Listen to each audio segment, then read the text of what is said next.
I need to work out. Ladies and gentlemen, look who it is, Mark Lerner. It's been a while, and wow, I said, Mark, you look like Santa Claus, but you've been working out.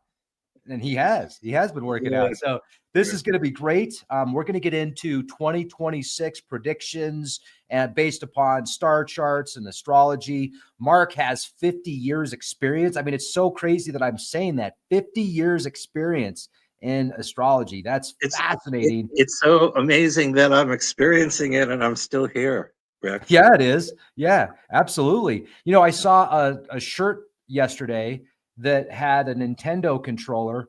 My friend Angela sent me this picture of a t-shirt that had a Nintendo controller with a walker. And I'm like, dude, that's crazy. It's 50 years old. The Nintendo's like almost 50 years old. Not quite, but it was just, so time is cruising, man. And we've got a lot to talk about today, folks. So we're going to get into Three-Eye Atlas. We're going to talk about conflict with Japan and China and Taiwan and the US and Venezuela and Russia and Ukraine and Germany and Poland, and the list goes on and on and on. There's a lot going on, Mark. I mean, you're the guy to talk to. What are the, well, real quick, folks, let me slow down. I get ahead of myself here real quick.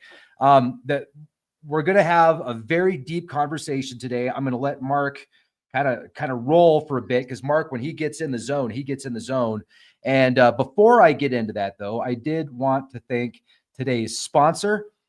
This is just going to be a quick shameless plug. And folks, if you've been watching Leak Project for a while now, you've probably heard me talk about Noble Gold Investments. Big fan of gold, big fan of silver. I've been with Noble Gold Investments now for several years. I have friends and family that have purchased gold and silver and platinum from Noble Gold Investments. And as we wrap up 2025, it's a good time to slow down. It's a good time to reflect on the year. If there's one thing that we've all learned, it's that uncertainty isn't temporary. It's the world that we live in now. And waiting for things to go back to normal, it isn't a plan. It's more of a gamble. So for over a decade, my friends at Noble Gold Investments have helped Americans protect themselves and the people they love by diversifying their wealth and gold and silver with gold and silver. And look, no one knows what 2026 will bring exactly, although we're going to bring up some pretty good possibilities here. One thing is for sure, in an uncertain world, real wealth is not digital, it's physical. It's lasting and it's yours. So when you're sitting around the table this holiday season, surrounded by your family and friends, remember the best gift you can give isn't under a tree, it's peace of mind. And that's where Noble Gold delivers peace of mind, 1 ounce at a time. Before the year ends, take one smart step towards a safer future. Visit noblegoldinvestments.com. Get your free wealth protection kit today. Absolutely free. That's noblegoldinvestments.com. And if you let them know, say, hey, Rex sent me, Leak Project sent me, I'm interested in how I get 10 ounces of free silver. This is actually a 1 ounce silver round and solid silver. You'll get 10 of these if you convert your 401 or IRA through Noble Gold Investments and you qualify. Find out how to qualify. Get the free wealth kit. And thank you for listening. And thank you for being a supporter of Leak Project. I hope you are having an amazing day and you're going to have amazing holidays. And Mark, let's get into this, man. Let's rock and roll. William Wallace is the name. Why is that on there? What is that all about? William Wallace, the well, I knew who William Wallace was with, Scotland and all that. Yeah, like my favorite. He's my role model. Freedom! Is that why the name is over there? Yeah. All right. Just having a little bit of fun with it, All right. I just want to make sure I know. Yeah, because let me put it this way. I'm aware enough that for the Academy Award, it was running against Apollo 13. And we were watching, me and my loved one were watching it, and we wanted Braveheart to win. Because part of the thing is that the Apollo 13, while it's a very amazing story, one knew what that was. You know what I mean? You knew the history when you go back to 1970, whereas the whole William Wallace story and Braveheart was an unknown kind of thing, particularly in America. Mm-hmm. You know what I mean? And for Mel Gibson to do that, he should have won the Academy Award. He did win the Director's Award and the movie won, but he didn't win for Best Actor. I don't know who won that year. Yeah. Well, I mean, my favorite line of all time is when he's rounding up the troops. Yeah, well, that for sure. But he's like, You can take our land, you can take our lives, but you Well, can't take our yeah, freedom. And everybody's like, right. yeah. And I'm just, yeah. Anyway, Well, so it was, he's had a very interesting life, very amazing person across the board, and yeah, like everybody else out there who's unique, extremely controversial yeah, for from sure. He both got that sides. right. If there is an aisle, he's definitely on both sides of that aisle. He is. I'm not sure who's in the middle of the aisle. Same thing with our current president and so many other people. It's like, I would say it's he's just the way definitely it not in the is. middle. He's Well, pretty extreme. let me just say this, because that I lived in Scotland. I lived at the Oh, that's right. Findhorn community in my 20s, and my eldest daughter was born in Inverness, and Scotland, and this was when I was 26 to 29. And I actually, just so everybody knows this, because you might think, oh, Mark, with his spacey things, astrology, tarot, numerology, metaphysics, I ran the kitchen for 8 months. I ran a kitchen serving 150 people 3 times a day. It's where I met the person who I got married to there. She was running the bakery. And so I get up 4 in the morning, it's just like go through the night, 150 people. I was what's called the focalizer. It was very Aquarian kind of community. It's still in existence, started in 1962. It's called Findhorn, and they became famous for growing giant vegetables on very sandy soil. And did you ever hear of a book called The Secret Life of Plants? Yes, From I way think. back, and they actually published, well, in there, this is not off topic, it's the whole idea, and I've studied this a lot from even before astrology, about the plant kingdom. And there was a person, just like some of these people you listeners might know, George Gurdjieff was one of these sort of seers and teachers from 100 years ago. There were these Gurdjieff centers. He was from either Turkey. He was a very unusual person. And there was a philosopher. This is how I changed my life. Got into teachings called In Search of the Miraculous by a Russian writer named P.D. Ouspensky. And P.D. Ouspensky wrote a whole bunch of books. And so before I was really getting into full astrology, when I was about 21, right before I got into astrology at age 22, there was a person, and there were all these centers like in Paris and San Francisco. This is a true story, folks. I'm not making this up. His name was George Gurdjieff, like Gur, so on and so forth. And a lot of the teachers that I found along the way, people like Rudolf Steiner founded the Waldorf schools, who was from Austria and founded the Anthroposophical Society, and so on.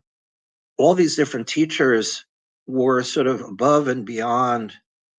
They actually part of astrology and metaphysics. And the first card, I don't know if we're going to show these cards, but we got the Magician and the Four of Swords and the Chariot, two major cards from 3 cards that I sent to you from Tarot of Ra. And I found it very interesting that in your deck, the Magician is called Jesus, as in many ways, what really did happen, or whoever that character was a magician. And I found, like, again, what I like about your deck is the person who was writing, I mean, yourself, obviously, and the illustrator and how you put it all together. Most people wouldn't, you can look at dozens of astrology decks, and there is the hanged man or the hanged one and so on, which might relate to Jesus, because it's it's not the same thing, because it's really a cross of living wood, the 12th card of the major trumps and major arcana. But I just found it very interesting. I can read that for a moment, but just to be honest, I haven't looked at your deck for a little while. I've got a lot of decks, and I co-created 2 inner child cards and baseball tarot. So those are my co-creations in the field of tarot. But I love your deck, Tarot of Ra, and I guess I'd like to read a little bit about it as an intro, since we're on to William Wallace, Scotland. They're still trying to be their own country after, you know what I mean? You're talking about Braveheart. We're doing these movies, like we're seeing these movies now what is it, 1,000 years later? I mean, 600 years, 700 years from 1200 or whatever, when the British were fighting the Scots, the king was up there and all that stuff. I mean, if any of you have not seen Braveheart, I mean, you're missing something, missing something extraordinary, because it won the Academy Award. I mean, the Mel Gibson. I mean, you don't give him the Oscar, but you give him for director and the film. You know what I mean? So I mean, it's all these ones that win an Academy Award. Like I think of Gladiator, the 1999 one. It's another one. Maybe sometime we'll talk more about that, because I think that movie is a key. Gladiator in particular, about the Roman Empire and what America is dealing with since that movie came out. And Russell Crowe won the Academy Award as the gladiator in that. And that movie also won the Academy Award. Right. It's a very that I know they just came out with another one with Denzel Washington and a bunch of other things, Gladiator 2.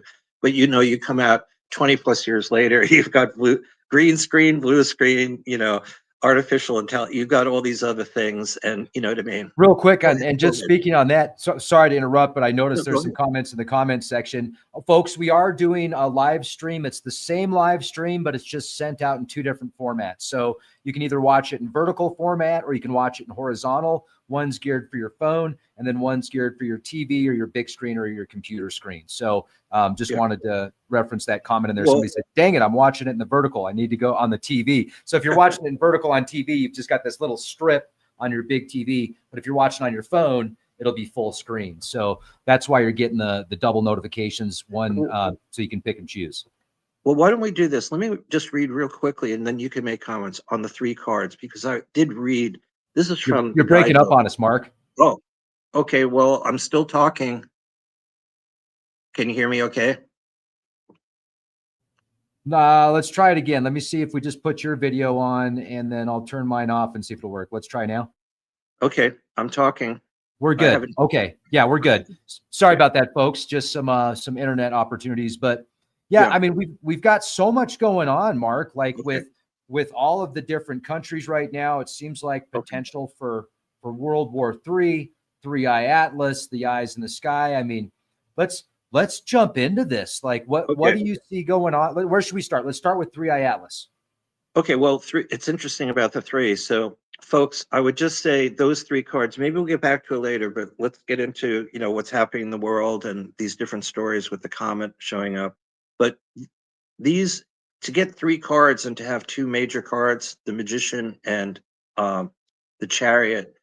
The Chariot is an extraordinary card, and it's way underrated. It's interesting. I brought up Gladiator, and of course the chariot races, like in those at ancient Rome, that kind of thing.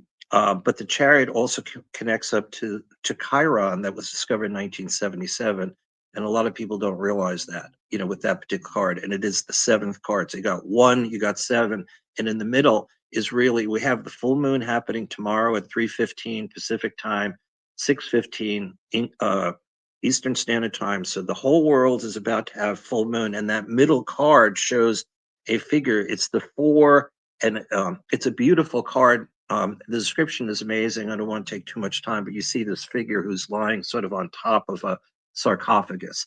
But these swords are coming in, and there's this angelic type of figure. But again, in your deck, so much goes back. I forget what it is. I think it's number 7. Was Anunnaki, is connected to Anunnaki, which is, we've talked about this, and you share that so much on all your programs. So let me just say, he's pulling the Anunnaki card, folks. How cool is that? Hi, I'm Anunnaki, the Chariot, kind of like saying every man, or better yet, no man. And at any rate, there's too much, but it goes back to the Sumerians and so on. And I associate this a lot with, you mentioned Nibiru and so on, ruled by the moon, because it's more of the Cancer sun sign card or zodiacal card. But again, if you just look at the energies, just look at it, absorb it, and realize you got the Magi, you got the Magician, you got the Chariot. Whoever wins in the chariot races in ancient times, I was talking about Gladiator, received the laurel wreath, which is which is etymology for victory, the laurel plant and so on. They would put that on that person's head. You know what I mean? And if the first card, as you wrote a lot about it, relates to Jesus, he received the crown of thorns because, you know, between the Jewish Orthodoxy and the Roman Empire, they couldn't have a magician running around bringing people back from the dead. You know, they could, you know, a new world, you know, love thy neighbor, you know what I mean? This new religion, you know, this new philosophy coming in. So I think this is really fantastic. And the fish in that card, you know, we're ending the Piscean age. Nobody knows exactly when that's going to happen. The new age is Aquarius.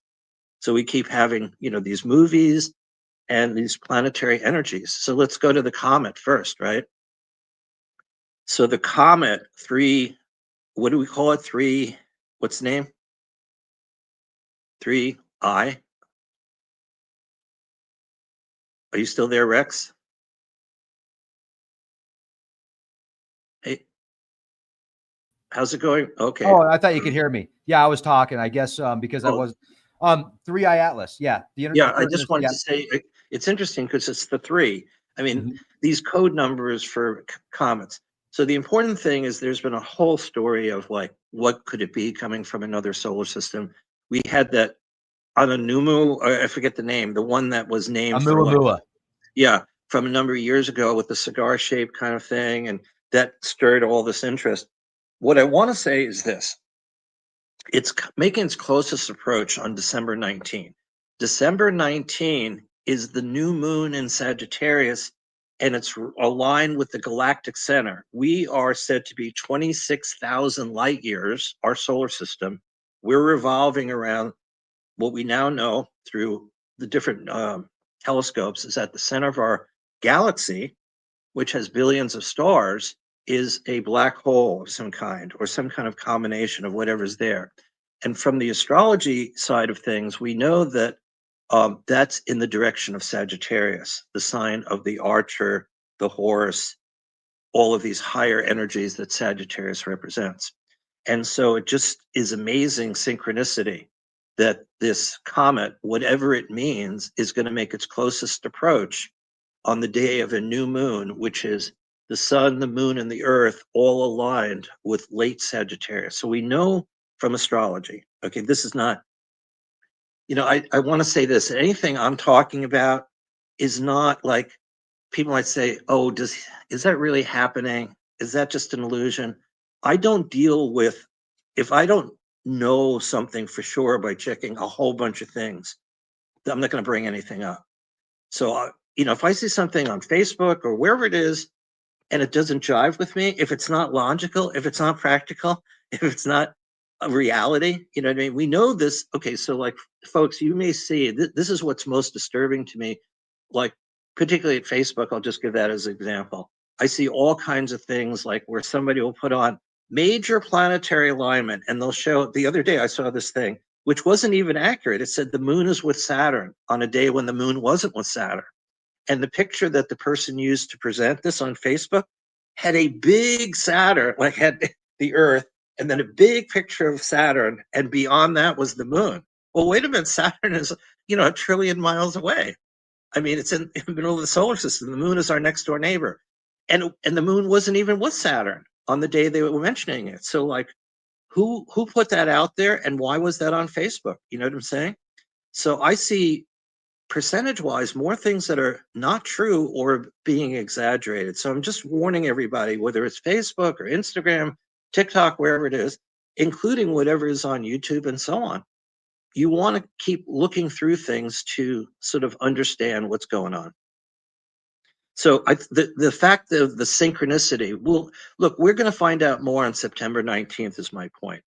So there may be a lot more revelations over the next week. Next week, Neptune, the planet Neptune, is what we call stationary. It's shifting from apparently in reverse, where it's been for several months, to going direct. And Neptune is late in the sign of Pisces. Okay, and it's been in the process of moving into Aries. So a lot of the stuff that you brought up, the war in Ukraine, the Middle East, the stuff with Venezuela, the ongoing things with North Korea, and so many of these other hotspots. Part of the reason for this agitation on the planet, and there's many reasons for why 2025 has been such a gigantic sort of difficult or challenging time.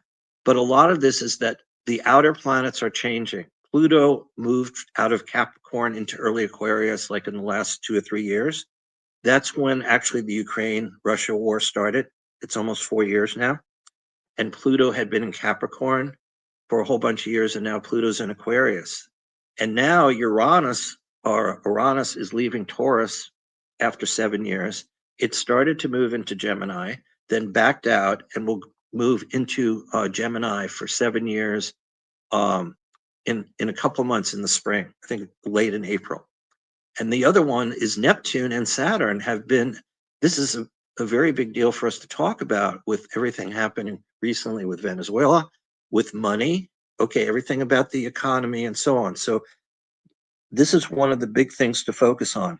Every 35 to 36 years, like clockwork, forever, Saturn, which has a 29-year cycle, and Neptune, which has a 165-year cycle, because then the different dimensions in the solar system. So we all have these Saturn cycles. Like when we're 29 is when Saturn comes back. In astrology, that's considered the time of focus and responsibility and hard work.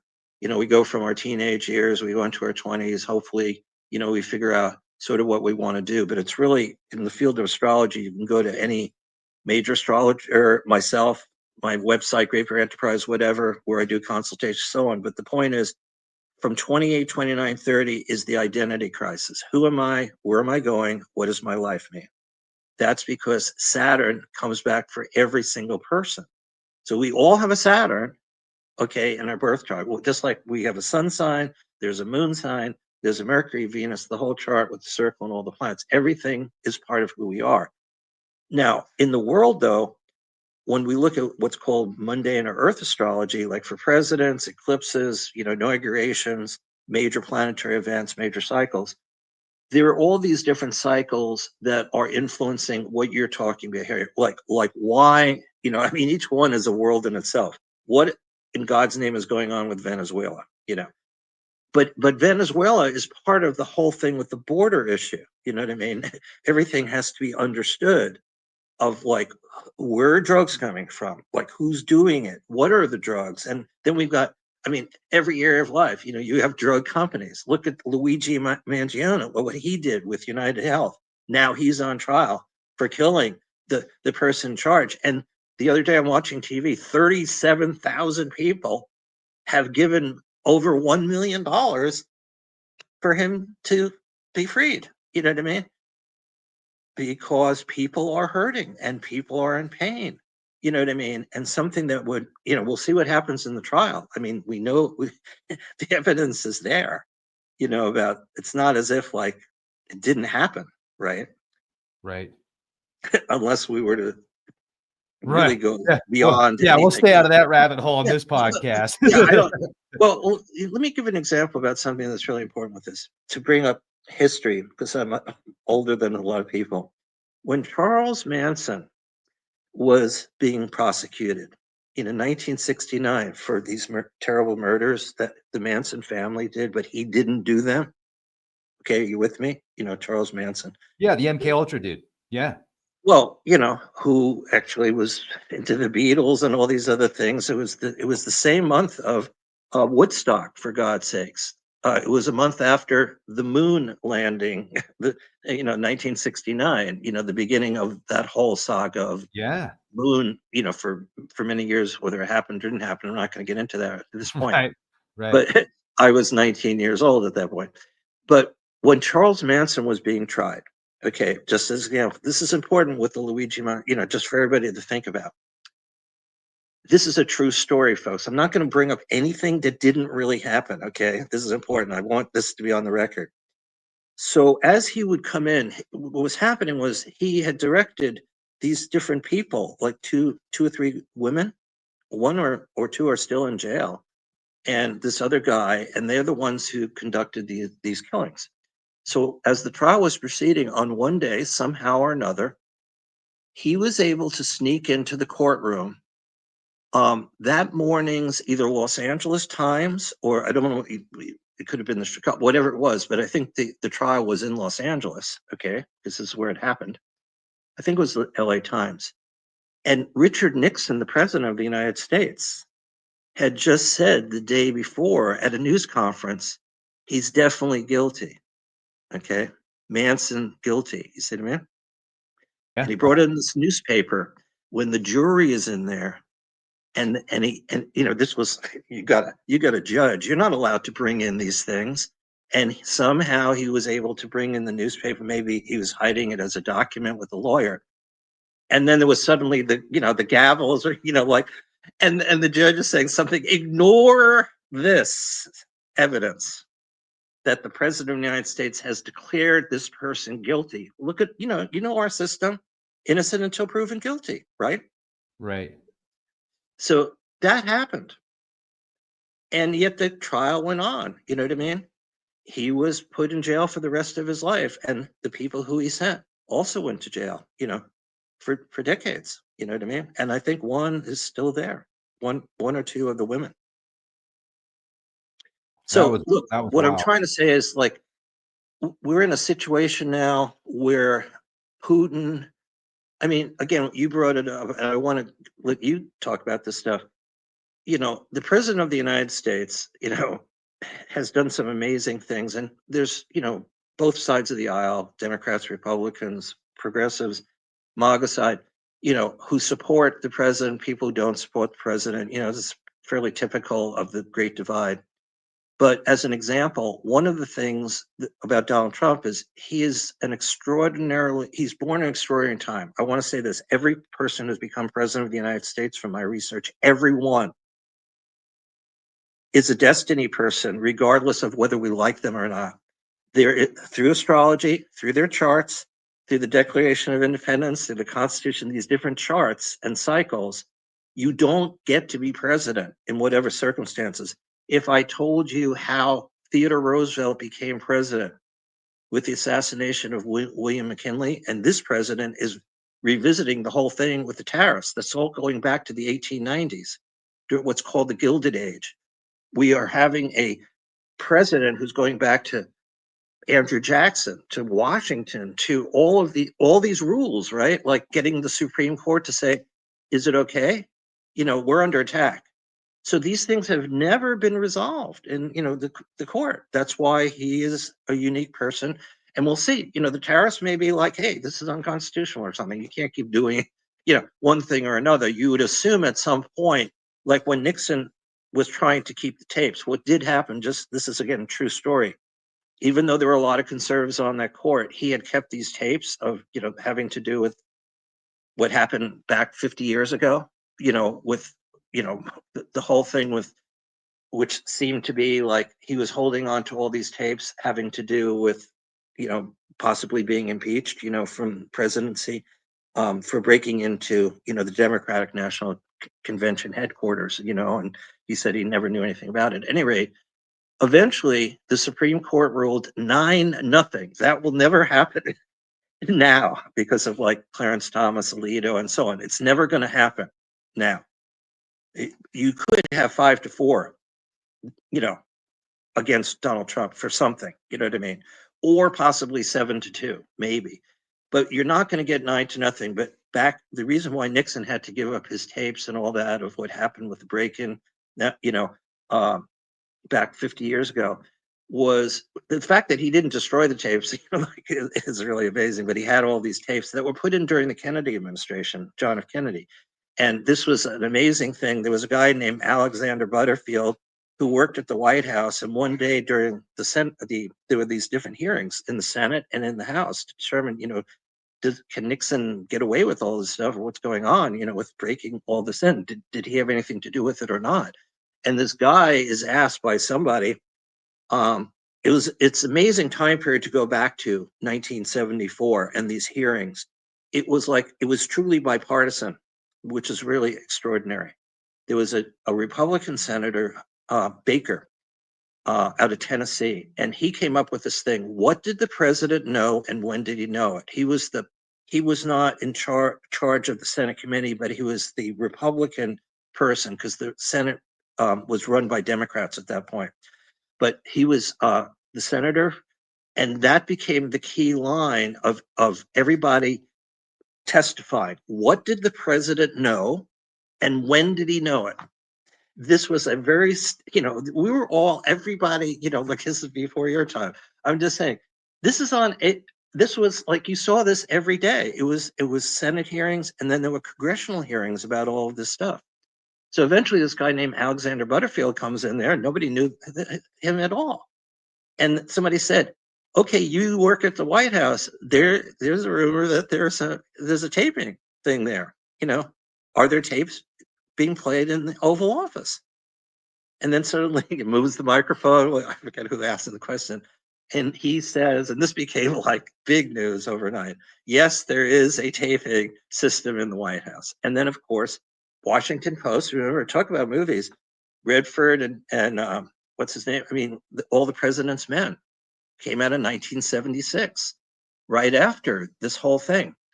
Dustin Hoffman and Robert Redford played, the two reporters for the Washington Post. And I think that won the Academy Award also. Redford just passed away. He and Dustin Hoffman were born within 1 year of each other. Redford was born in 1936, sun sign Leo. And Dustin Hoffman is also a Leo, born like the next year. And they had these amazing gigs. And those two guys are still alive, the two reporters, 50 years later, you know what I mean? But the point is that it was like, they had Deep Throat, they had all these characters, and it just changed everything. So that seemed to be the end of any kind of president. Like no other president is going to go through any kind of extreme anymore. 50 years ago, and Richard Nixon had said, I'm not a crook, I didn't do it. And then he had to eventually say, well, I did say the things that I did, and he resigned. And we got Gerald Ford for 2 years. By the way, two women, one of which was part of the Manson group, tried to kill Gerald Ford. And talk about protecting people over 2 weeks in San Francisco. You wonder how does the Secret Service work? And by the way, there is a chart for the Secret Service. They send Gerald Ford in 1975 to San Francisco for some reason, and a woman tries to shoot him at somewhere. And they find the woman, and she's prosecuted. One was called Sarah Jane Moore, and they she's prosecuted and sent to jail. 2 weeks later, he goes back to San Francisco. I mean, I'm thinking synchronicity. I'm watching this. I started doing astrology back in 72. This is now 75. And I'm thinking, after going through, John F. Kennedy's murder in 1963, his brother murdered in 68, Martin Luther King dying in 1968, all of these different people who were losing their lives, and the country was, we think of 2025, or we think of what happened several years ago, with Donald Trump versus, Biden and all these controversies. I mean, 1968 was beyond anything, you know what I mean? And you can find some of the stuff on Netflix. The Chicago Conspiracy Trial is a documentary. Well, it's a movie, and that's really interesting on Netflix to get a summation of what was happening in 1968. I don't remember the exact title, but some really great actors and actresses on the Chicago Conspiracy 7. There were 7 people being tried, including Bobby Seale, who was with the Black Panthers. Anyway, these are heady days, and that's where I was into politics. I was a major in, sociology and politics, and I wrote for the Michigan State newspaper without any background in high school. So I was a writer of like all the things you're talking about now. I was doing this, Rex and everybody, about Nixon, about Cambodia, about the Middle East, about Russia. All of this stuff was happening in the late 60s.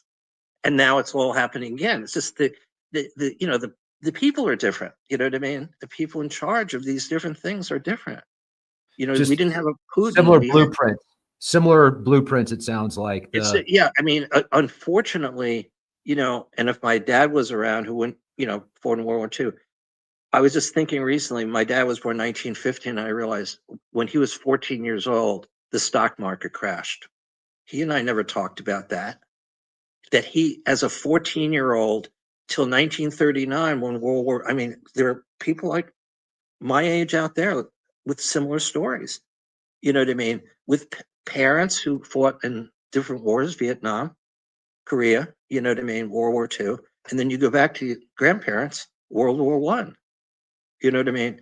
And you grow up, long enough. And, I've been involved with all of this stuff. So um, it's a great concern for me, what's happening. But the last thing I would just bring up at this point is, Venezuela has come in as the key country at the moment. Honduras has just come up because they had just had an election, and our president pardoned the Honduran president. You saw that story, or that was in the news. Yeah, Would he do yeah, that? just And recently. this created this whole outrage by a lot of people saying, "Wait a minute, we are killing people on boats because of drug cartels that we feel are happening through Venezuela and their president and all this other stuff." And of course, part of the border and trying to, prevent all kinds of drugs and other terrible things, gangs, whatever it is in the country. At the same time, where people say, "How can you free this person?" You see what I mean? Who was in our jail system for the same kind of thing that we want to get Maduro on, in Venezuela. And now you freed this person because of the president of the United States. And again, he has his reasons, feels that when this guy was prosecuted, I think under the Biden administration or whatever, that it was trumped up. No pun intended or not intended. You know what I mean? That our president looked at the evidence. Somebody was saying, "Look, we put him in jail for like 40 some odd years, the previous Honduran president who was in our jail, but Trump decided to free him." See, so you're doing that at the same time that we're possibly in a warfare thing relative to Venezuela, and we are doing all these issues about the boats and so on. So, Let me oh, can I yeah, jump in on that real quick? And I want to get your take with all of the movement of NATO right, and the the U.S. pulling a lot of troops out of Europe. So right, I've just been thinking about this, and Venezuela, I could see being a big part of the plan, but I also think they're going multiple steps. And I remember the Panama Canal was a really big deal several months ago. And then supposedly they had worked out, negotiated a deal to where they were going to, the U.S. was going to regain a large part of control. But then China got, so I don't know what's going on yeah, between China right, and the CCP, but right, I'm seeing the, pull out of NATO, or not completely, but move troops out of NATO, move down towards Venezuela, potentially have regime change in Venezuela, and then make sure you've got enough troops and enough technology and ships and F-35s close to the Panama Canal to where if China decides they don't want to relinquish their control, and we say, hey, well, we've got a quarter of our ships out here right now. I'm just thinking two or three steps ahead. But I'm also seeing like Germany and NATO. It seems that they're ready potentially to strike Russia because of some of the drone incursions and what appears to be hybrid warfare going on. And I'm thinking to myself, when you're looking at the charts from previous, like you yeah, were talking about, and some of right. these major events that took place, do you see when you're looking at the charts for what we're going through now, potentially geopolitically in 2026, are we seeing some big change? Are we seeing some similar charts? What are you seeing? Yeah. Well, quickly about all this stuff. Back in 1989, I guess, when George Bush Sr. was president, we went into Panama and we seized their ruler and we put him in jail. I forgetting his name, the leader of Panama. We went down there. Okay, George Bush Sr. I think it was 1989. We seized the president of Panama due to drugs and all this other stuff. And we threw him in one of our jails where he was or may have even died there. Manuel Noriega. There you go. Okay. Okay. So when you start, here's the thing. If you don't know history, like I was bringing up Nixon or, Theodore Roosevelt, and so on, these patterns, partly Saturn has a 29-year cycle, Neptune has 165. There's all kinds of cycles. Venus and Mars, the planets of love, they come together like approximately every 2 years, sometimes 3 times, sometimes once. Jupiter and Pluto, all these different combinations, Jupiter and Saturn every 20 years. People back when you talk about Sumeria and so on, in Mesopotamia, the astronomers and astrologers that were called magi, they sort of together in this. There was no separation between astronomer and astrologers. When you go back a couple of thousand years ago, everybody's doing the same thing: stars, the zodiac, major planetary alignments. But we didn't know about Uranus, Neptune, Pluto, and now all these other planets that beyond Pluto. We didn't have what are called the four main asteroids named after goddesses: Ceres, Pallas Athena, Juno, Vesta. We didn't know that there was this little cometary body, not the three-eye Atlas one, but Chiron, which is in an orbit between Saturn and Uranus and has a 50-year cycle. All of these things that a lot of your listeners and viewers may have had their charts done. If not, get your chart done from me and the reports. We have 50% off at Great Bear Enterprises on 20 different reports or consultation or whatever it is that you want to learn about. But these cycles, let's go back to Saturn and Neptune, because they are coming together on February 20th. They come together every 35 years. Okay, so the thing is, Saturn is responsibility, hard work. It's more of the conservative kind of energy, discipline. On the shadow side, be fears and karma and things like that. But Saturn is the ruling planet of Capricorn. It has a 29-year cycle. So each person out there who's listening and looking, you have a Saturn cycle. If you're 28, if you're 58, when you're 86, 87, these are when Saturn comes back by itself. But there are other cycles like Jupiter and Saturn come together every 20 years. And each one of us are affected by these world cycles where they happen in our birth charts. The weird thing about Neptune is it was discovered 1846 in September of that year. And on the day it was discovered by three astronomers in Paris or France and Germany and England. It's interesting because, the symbol of Neptune is the trident, right? Poseidon, okay, the symbol of that planet. And there were three astronomers who, through mathematically, were able to find Neptune in September of 1846. And on the day of that discovery, Neptune was not alone. It was exactly conjunct Saturn. So this is why the Saturn-Neptune conjunctions every 35 years have an extra influence on our society, on the world, emotionally, spiritually, but also economically, okay? Saturn is sort of what defines each of us as an individual, but like as a country, relative to the president of the United States now, it's like, what are our borders? Are our borders, and I'm not here to say, I'm all for everything the president's doing, but when you look at a map, right, of the 48 states, and then you look at Hawaii and Alaska and, our territories, you can't have all kinds of things happening, you know what I mean? Where people are just coming in, and then like what just happened the other day with the National Guard, one woman who was 20 had just been deployed there, and she was killed by somebody who had come from Afghanistan several years before. I noticed that also that person who's now being, in jail or temporarily until he's tried was 29 years old, they said. So when I look at stuff, Rex, he said, I don't know the guy's chart, but he was having a Saturn return, and he went from the state of Washington, went to the East Coast. He had been trained like with the CIA, was vetted, and still came to the country. So what's happening with our current president is all you need is one person, you see what I mean, doing this thing, right?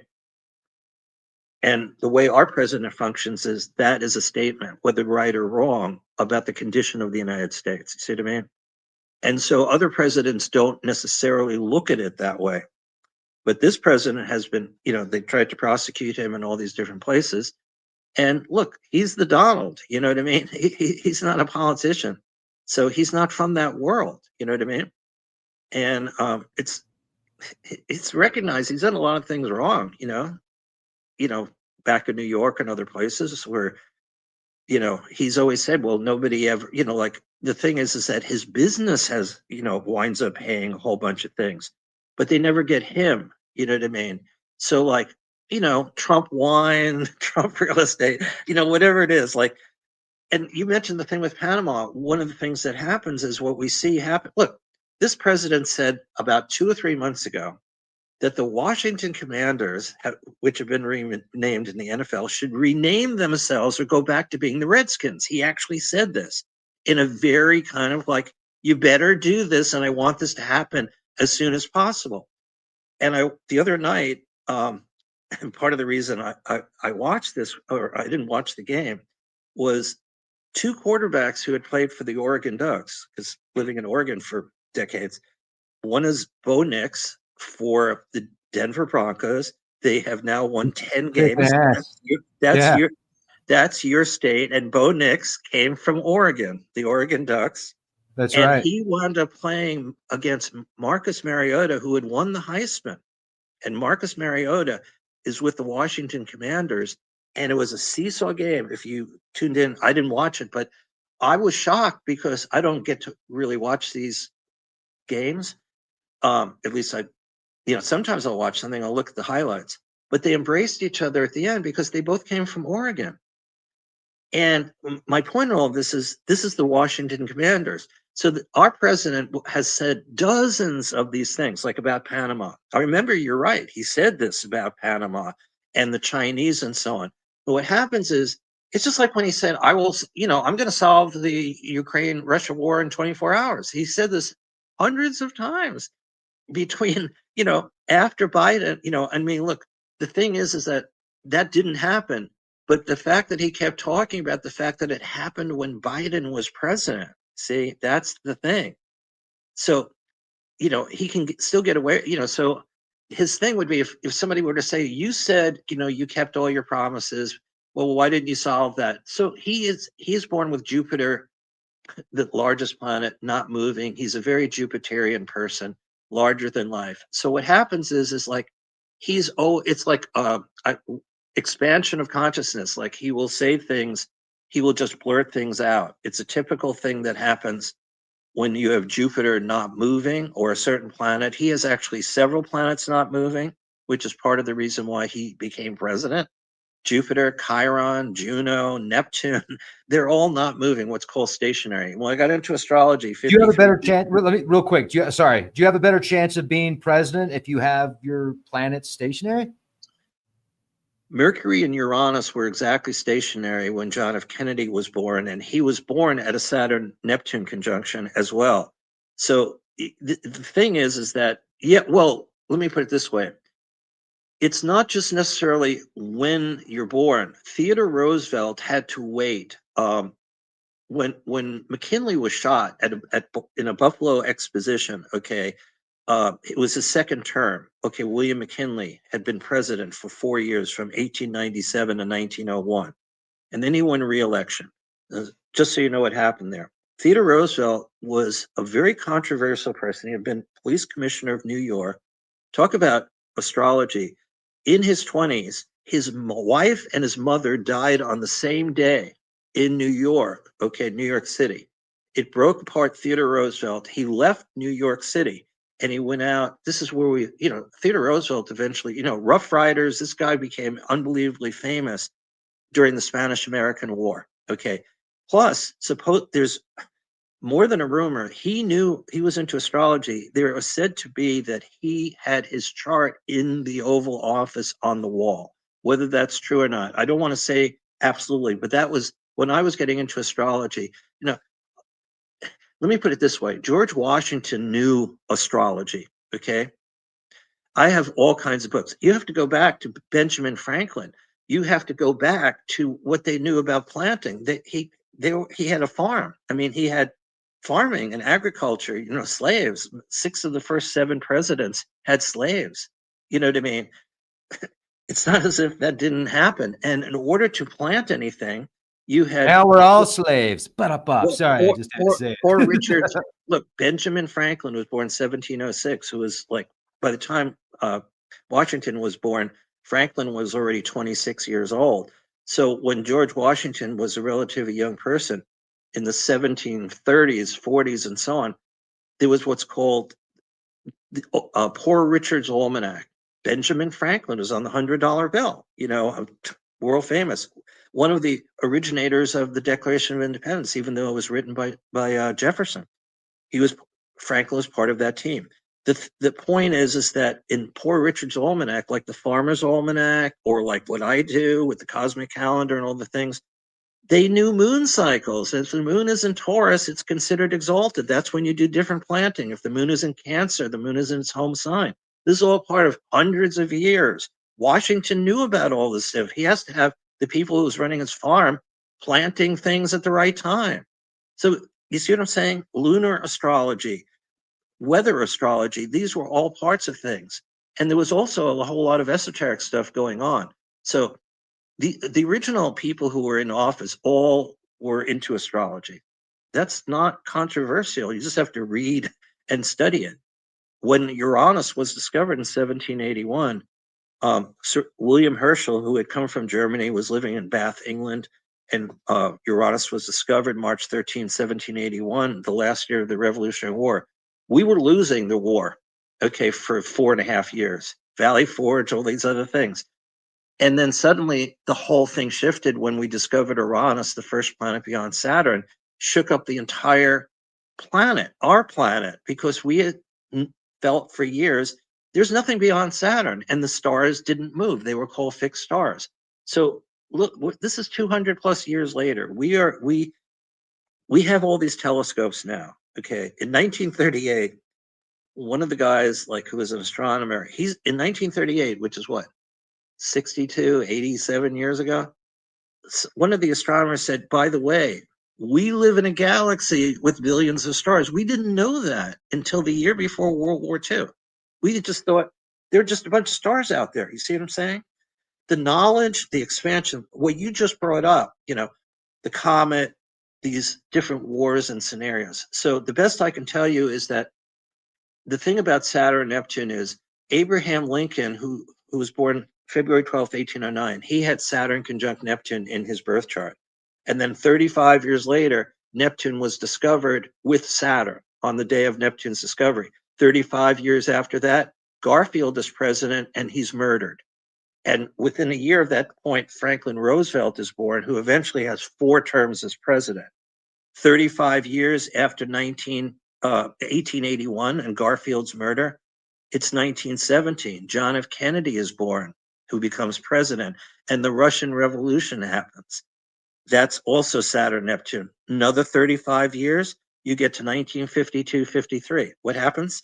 Stalin dies after 29 years of running Russia from the death of Lenin in 1924, which is the year that Germany, like the mark goes completely berserk, where like a zillion marks to get a loaf of bread. We bail out Germany in 1924. Who's born in 1924? George Bush Sr. in June, and Jimmy Carter in October. Like what I'm saying is people are being born who become presidents, and these world events are happening, right? Chiron is also very part of this, where Chiron, even though it wasn't discovered until 1977, in 1924, Chiron returns to where it was when America was born. Our current president has Chiron motionless, one of the 3 planets. The other one is Jupiter and Neptune. Those are all not moving. When you have something that's not moving, like I'm born on the day that Uranus is not moving. So most people are born just like percentage-wise, okay, when nothing is moving. Everything is, what I mean is nothing is stationary. Everything is either moving forward or appears to be moving backward. That is the, 80, 90% of the time. John F. Kennedy happened to be born with the 2 planets that are particularly related to the mind and thinking and communication, which is Mercury. So, he's writing, Profiles in Courage, Why England Slept. It's not intended to be president. His father wants the elder Kennedy, who shot down over Europe fighting the Nazis. He had an older brother, Joseph Kennedy Jr., born the year before John F. Kennedy. And when John F. Kennedy, with P-209, he was in the Navy.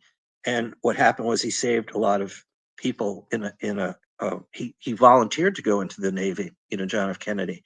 And he was injured, which is why he has bad back and these other things that happen. And, but because he got the Navy Cross or whatever it was, this is a true story, his older brother by a year in that Kennedy family, there are pictures of them, they're always throwing a football around. There's all this competitive energy, Ted Kennedy, Robert Kennedy.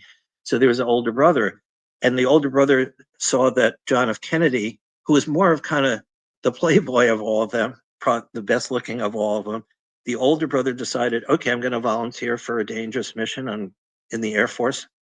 and he flies a mission, and he gets shot out of the sky by the Nazis, by the Luftwaffe, and dies.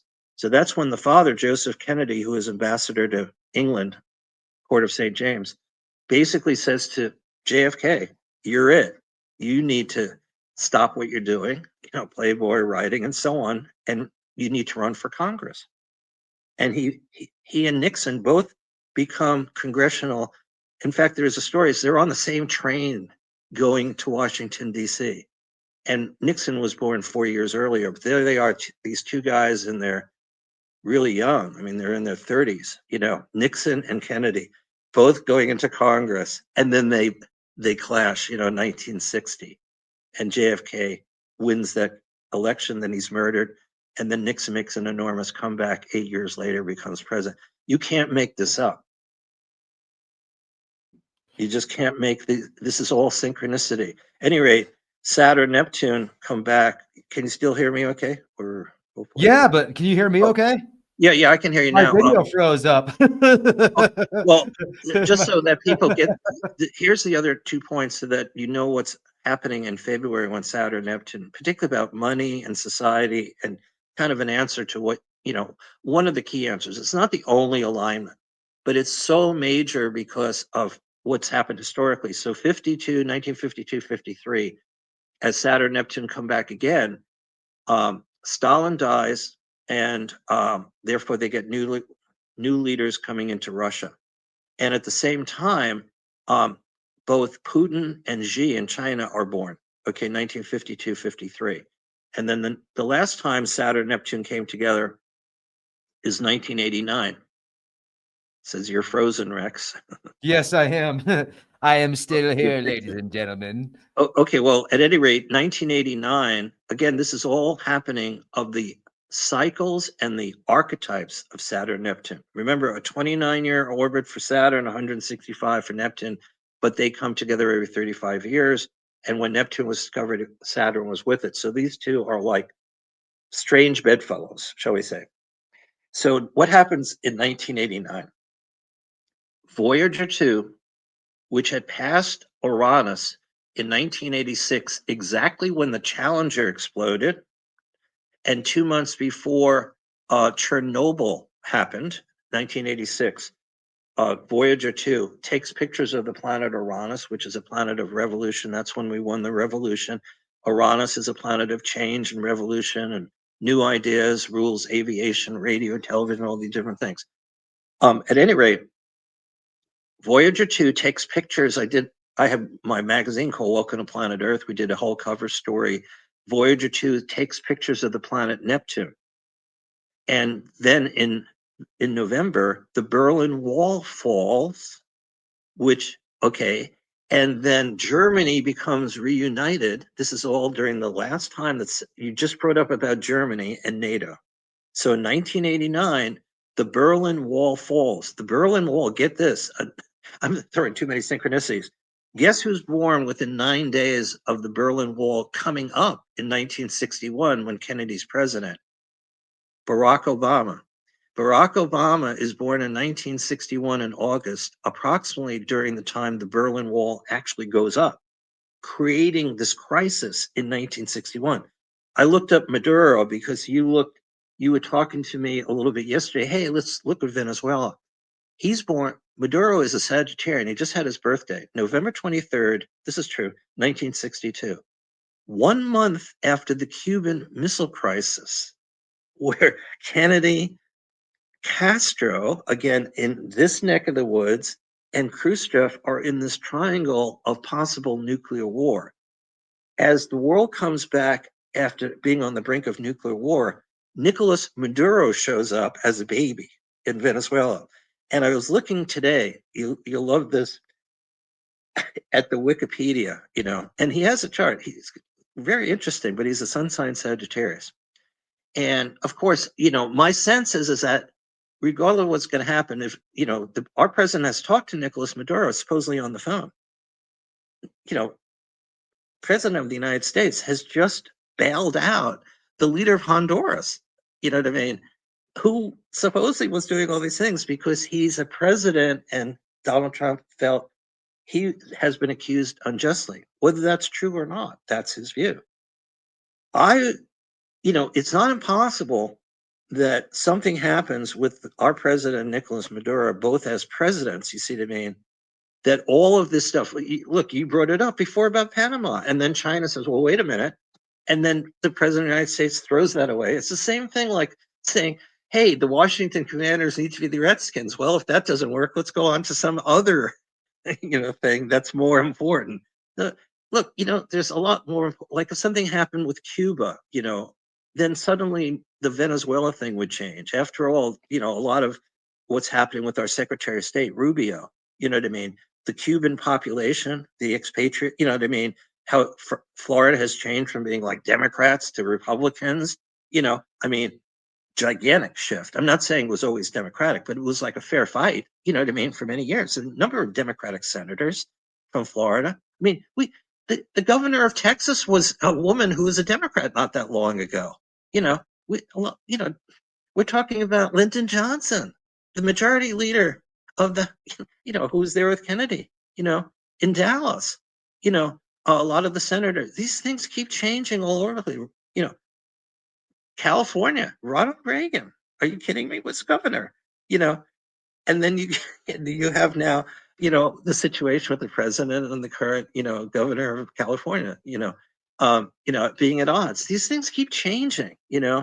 Oregon has had the state of Washington has had several Republican governors. Right now, the West Coast is the left coast, for the most part, but not totally. I say left coast, I mean it, facetiously, but it is when you look at a map, it's on the left.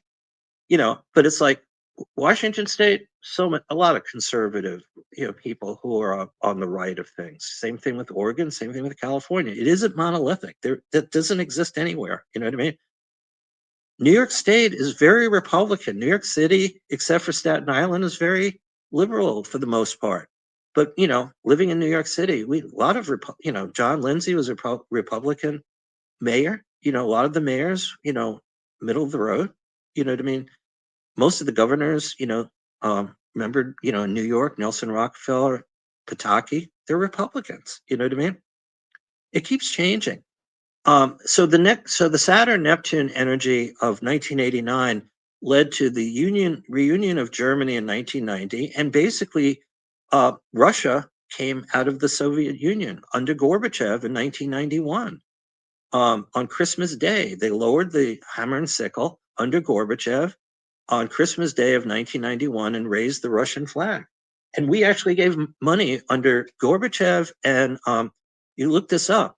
When Yeltsin, who had been mayor of Moscow, became, it was Moscow or Leningrad? I think it was Moscow.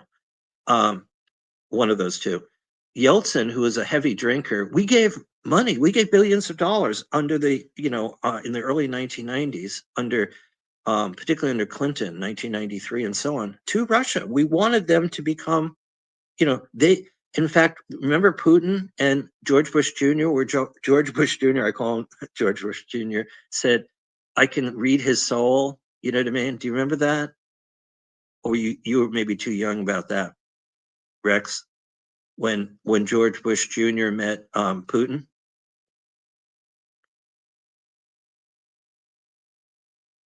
Can you hear me or freezing again?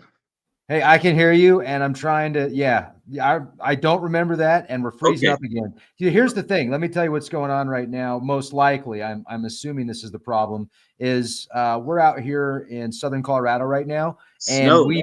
we've been getting a ton of snow, and I got Starlink, and I probably got a half foot of snow on the Starlink satellite. So I'm thinking that's probably the problem. But yeah, I'm reading through the comments too while you're talking, and people are loving this. Did you hear what somebody said? They're like, "Wow, somebody that isn't AI. I love it." I don't know about me though.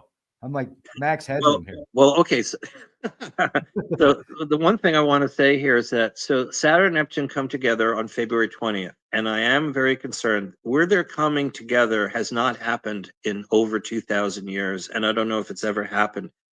Saturn and Neptune are meeting at the 0 point of the zodiac, what's called 0 or 1 degree of Aries, which is like where the sun would be at the spring equinox in the northern hemisphere. And this is what's making astrologers really concerned. Particularly, look at what's happened just in the last few weeks, right? Bitcoin, which had been to about 120,000, which is kind of ridiculous, in my opinion, um, dropped down like $34,000 of price to the to the 80 plus thousand range. You know, I remember my friend getting into it in 2009, and I never got into it. Just to be honest, he said all you need to do is create this wallet thing. He was really into all this stuff, and unfortunately, I didn't do any of that. We'll see where all of that goes. But this is all part of cryptocurrency and all this stuff. Let me bring this up because I think your listeners and viewers are interested in this. Solar flares, coronal mass ejections, these are the things that could happen, which have happened before, like the Carrington event of 1859, that two British astronomers saw. If we get a solar flare, that's also what's called a coronal mass ejection, where plasma is coming out from the sun and hitting the Earth. In 1859, we only had telegraphy. We had telegraph lines, and they were getting sort of burned up. The researchers have said if we had another, what's called a coronal mass ejection, you can find these, online through different places. Like NOAA used to do this, the NOAA, and I don't know if they still do it. They do, And yeah. they'll say it was an X. Like if you see something, a C class coronal mass ejection is not that it's not so much coming out, but they rate them M whatever. If you get an X, that's the most extreme. But like an X1 would not basically knock out, everything. But there was an event in Montreal, I think it was actually 1989, the same year that there was the Saturn Neptune, and it hit a power station and then knocked out power to the northeast. And then there was a big day. It was in 1965 or 66 when New York City lost power. That happened at an astrological key time. Do you see that could happen now then? Potential Yeah. event like that? What I think is, look, our current president has already said many times, which is unsubstantiated, this is where you get a lot of people getting excited. We didn't have an income tax until 1913. I don't know have you done a whole thing about how the Federal Reserve Bank is not a bank? It's, what I mean, all of that. Oh, no, I haven't, but that would be a fun podcast. There's lots of people that have, though. Well, just so you know, there's a chart for if you come back on, if you want to do something on the Federal Reserve, we have an exact chart for the founding of the Federal Reserve. That'd be cool. All of these things. There's so many books that have been written about this, but with Welcome to Planet Earth, my astrology newspaper magazine in the 80s and 90s, so many great astrologers who were mundane or earth astrologers. But everything that I've been a part of is not just astrology. It's like everything: climate change, metaphysics, numerology, philosophy, earth wisdom, astronomy, you know what I mean? Covering everything. So that's why I love what you're bringing up here. Donald, if you know a person's birth time, I see that there's a time that's listed for Maduro, which is kind of surprising to me. I don't know if it's exact, but we do know the time of Donald Trump because his birth time came out when he was Donald Trump and not a president. So some of the presidents, we don't know exactly what time they were born, but with most of them we do, you know what I mean? Through, even with Washington, right? There was a book when he was born that his father had, and somebody wrote down, 10 o'clock in the morning, you know what I mean? Blah, blah, blah. So we know when Washington was born, which gives us what we call a rising sign and so on. Biden was always controversial. It was either 8:30 in the morning or 8:30 at night. When Hillary Clinton was running, the same thing happened where one astrologer said it's morning, it's night. Nobody ever could figure out, even though Nancy Reagan had all these astrologers working, before he became president. When Reagan, became inaugurated for California governor, they actually selected the inauguration time with an astrologer, which was like 12:17 in the morning. It wasn't like noon in Sacramento. You know what I mean? So Nancy Reagan, the second wife of Ronald Reagan, was into astrology, different astrologers. And so then they found out, during the end of the second Reagan administration, there was his chief of staff was named Don Regan, quit because astrology was basically running the meetings of Reagan and Gorbachev and all the world leaders through Nancy Reagan's choice of an astrologer.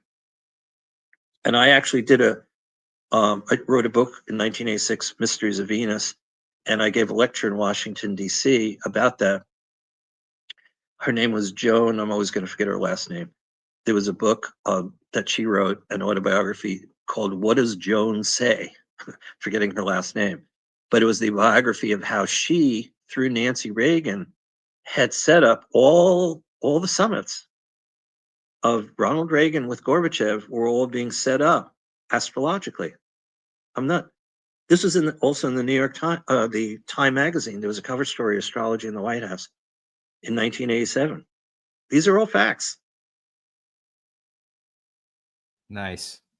Well, you know your stuff, man. I think that's great. And I love how you can go back, to when you were just a teenager. You're going back like almost 60 years on some of these dates. And I'll tell you what, with everything going on right now, it would be so interesting because you brought up the Chiron. Is that how it's referred? Or Chiron. Chiron. So Chiron, and it's definitely related to the chariot. And by the way, anything that's CH, Christ, church, and just a zillion different things with the CH. The letter C is very interesting. And you go back to Hebrew, the Hebrew alphabet, which was a pictorial alphabet. And I read a whole book about that. Our English alphabet is often considered, it's not a romantic language like French or Italian or Spanish, and a lot of people think English is like, kind of a crappy alphabet and language, and it isn't. It's actually unbelievably connected to Hebrew, which was a pictorial alphabet. It's kind of like when you go to Egypt to try and, figure out what the hieroglyphics are, which took like 20 years under Napoleon, this guy Champollion, to figure out, okay, the guy with the star means this, you know what I mean? The person who is, giving food or whatever, the cat or whatever it is. So it took a long time to figure that out. But the thing is that the Hebrew, I was born Jewish. I went through the ritual of bar mitzvah and all that. It's interesting if you do that because Hebrew is written backwards, or it's like, like Leonardo da Vinci did mirror writing, in case he's going from right to left, not left to right. You know what I mean? Like how we would write something. And that when you learn Hebrew, they're going from right to left. That's how, you know what I mean? You bring up, by the way, there are a lot of presidents recently who have been left-handed.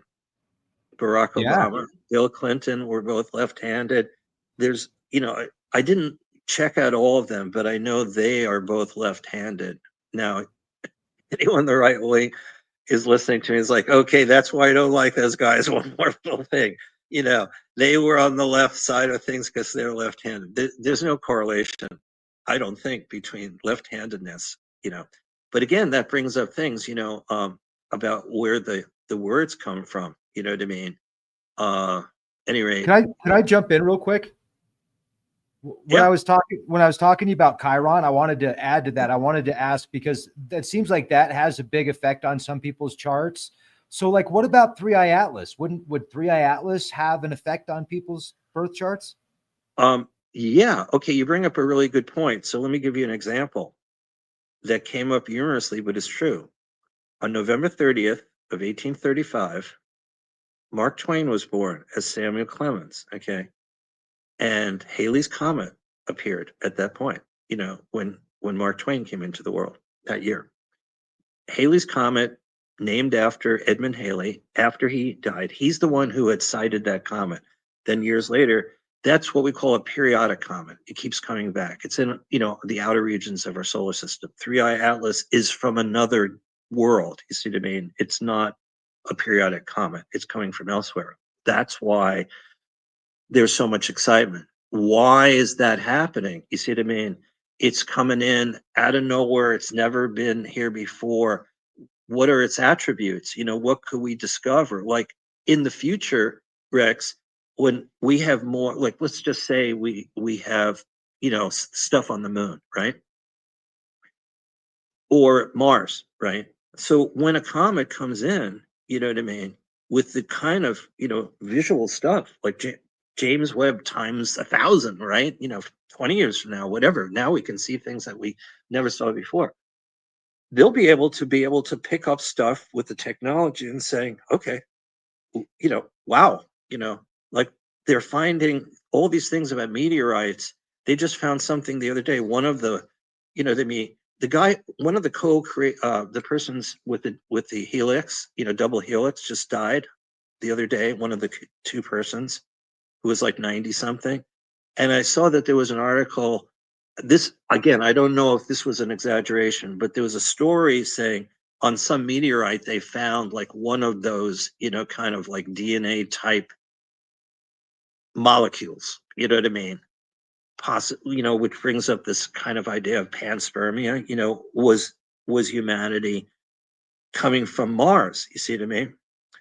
And I've studied a lot of this stuff too. I mean, I don't know if we ever talked about it previously, but Richard Hoagland, The Face on Mars, other things. Have we had a secret program? Moon, Mars. All of these things are really fascinating. There's like the whole thing of like we've been on the moon for like decades, and then the whole other thing of we've never been there. You know what I mean? Yeah, absolutely. The one thing I would like to remind, I know there's a lot of people who feel we did, we faked the moon landing. But if we faked the moon landing, then we faked 5 of them. And would you ever want to, if you faked one, why would you keep trying to do that? Keeping 10,000 or, I watched it live in 1969, along with, 5 billion people around the planet. You know what I mean? So if that was faked, which I just feel it wasn't. The other thing is Get Astronomy magazine. I haven't gotten it for a while, but on the 50th anniversary of July, 20th, 1969, they did a special issue where they published dozens of color photographs that were taken by, Neil Armstrong and, the other two, Michael Collins and the third one. And, from being on the moon, like I always find it fascinating. If it was faked, why would you rekindle in full color, you know what I mean, that amazing event in a magazine and online on their online version? And then again, I'm just trying to be logical to me. If there was only one moon landing, okay, could fight it out, real or not real. 5, plus the one that didn't happen, Apollo 13. Would you risk it if you were NASA? Dude, I'll tell you what, man. I'm going to stay out of this one, but no, but I mean, we bring this up every time. We talk about this every time. Yeah, but it is an interesting thought, right? I mean, it's an interesting thought, but I mean, clearly, if they're going to fake it, they're going to do everything they can to fake it. And there can be 50 million people that can watch the same thing on TV, but unless you actually went there, look, I think we've gone to the moon. I absolutely think we've gone to the moon. I think we've been there many times, but the original footage they showed us, whether it's real or not, I don't know, but I could definitely play either side of that. I'm not convinced that the footage is real, but I'm not convinced it's not either, Right. It wouldn't surprise me either way. Yeah. I mean, what we do know is that, I mean, unless this was all weird, the right stuff, they were the Mercury astronauts, right? Some of the stuff, 3 of them died in a fire, they never, Gus Grissom and so on. It's the same thing with anything else. Yeah. So what are the star charts showing us for conflict with, Ukraine and Russia and NATO and Japan and China? Did you run the charts on those, or? Well, the thing is that it's not just, there's charts for China and Russia and the countries. There's charts for the leaders of when they're born. There are charts for when they come into power. You see what I mean? So the more charts that you look at, and then when you coordinate like Saturn, Neptune, as an example, one of the major cycles, and these planets like Uranus shifting from Taurus into Gemini, Neptune going into Aries, Saturn going to Aries. My sense is from looking at my fellow astronomer people, what they're putting out there is, I think, an enormous number of people with the tariff stuff that America is doing, relative to the current president, is we're in really dangerous grounds with Saturn, Neptune going to make this conjunction. Right now, we're at the end of the 1989 cycle. So when you're asking these questions, okay, it's kind of like tomorrow is the full moon. So there's going to be, when you have a full moon, you have a new moon, and you have a major alignment like the one when the comet shows up. To me, the comet showing up on December 19th on the day of the new moon close to the galaxy, it's not the comet that's important. It's that the comet happens to be arriving to tell us to look to the center of the galaxy. Why is it showing up on that day? I personally don't believe somebody's going to look again. If somebody used the James Webb telescope, and again, the odds of getting a true James Webb, photo, maybe somebody from Chile or from somewhere else could get a photo, and they put it online and they show somewhat of a close up, whatever it could be, of whatever that is. What's going to happen. People will say, is that real or not? True. We won't know, right? Unless you are the person or whoever it is the astronomer saying, it was me, I saw it actually, in my, place. And, I took the picture of it or whatever it is. Unfortunately, we're at a time period, the same thing that's happening with astrology cycles that I said in the very beginning. If somebody is posting something onto Facebook that shows a gigantic picture of Saturn near the Earth with the moon behind it, saying that the moon and Saturn are together when they're not together, and Saturn is billions of miles away and the moon is 235,000. How is that even happening? Like, there's no censor on Facebook, through Zuckerberg or any of these other places. It's just it'll be the Wild West. It's kind of like cryptocurrencies or any of these other things. We used to be able to have these news stories that I'm trying to talk about, Nixon saying Manson is guilty and Manson bringing in the newspaper. You can look that up. Now you can say, well, how do I know that actually happened? Mark Lerner is saying it was really happening. At some point, you need to go back in time and say, okay, here's what was happening then, right? No, absolutely. And just to make it clear, folks, Mark and I are friends. There's just certain things that we can't talk you don't about. want to go to. I get, if I were in your position. Well, hold on, just a second, brother. We'll talk about it on Patreon, and I have much love and respect for Mark, but there's just certain things that we can talk about, and certain things that we won't talk about on here. But I just kind of also sometimes you'll get so deep on your subject that I know you'll bring it back sometimes, and you usually bring it back, but man, we are in it right now. I mean, we're living in amazing times right now. The parallels that I'm seeing with the end of Germany's reign, and then they're like right before things turned into World War II. And I used to be a lot more worried about this when I was a kid, like when I was growing up as a little kid, which is weird because I wasn't really indoctrinated with it. But as a kid, I just saw, I just thought a lot about World War II and the concentration camps and stuff like that. And then now I'm just questioning, like, are we going into, is there going to be a new era where everything's going to be tracked and surveyed by artificial intelligence and webcams and drones and this transhuman like technology, and combined with the conflict and the way that the U.S. is positioning itself down in the Caribbean, kind of leaving NATO to take care of Russia to take care of NATO. I'm wondering if they're seeing a potential conflict there. So they're like, okay, well, let's get our guys out of there because something's going to go take place. Anyway, so just there's a lot going on, folks. There's a lot going on. And Mark knows numbers and Mark knows star charts better than anybody. So I like to hear about what took place in the past, and I like to compare those star charts to what we're currently going through. Okay, well, let me give you a couple of quick things about Saturn, Neptune, the economy, and because everybody's concerned about dollars and cents, right? Common ingredient. Yeah. Sure.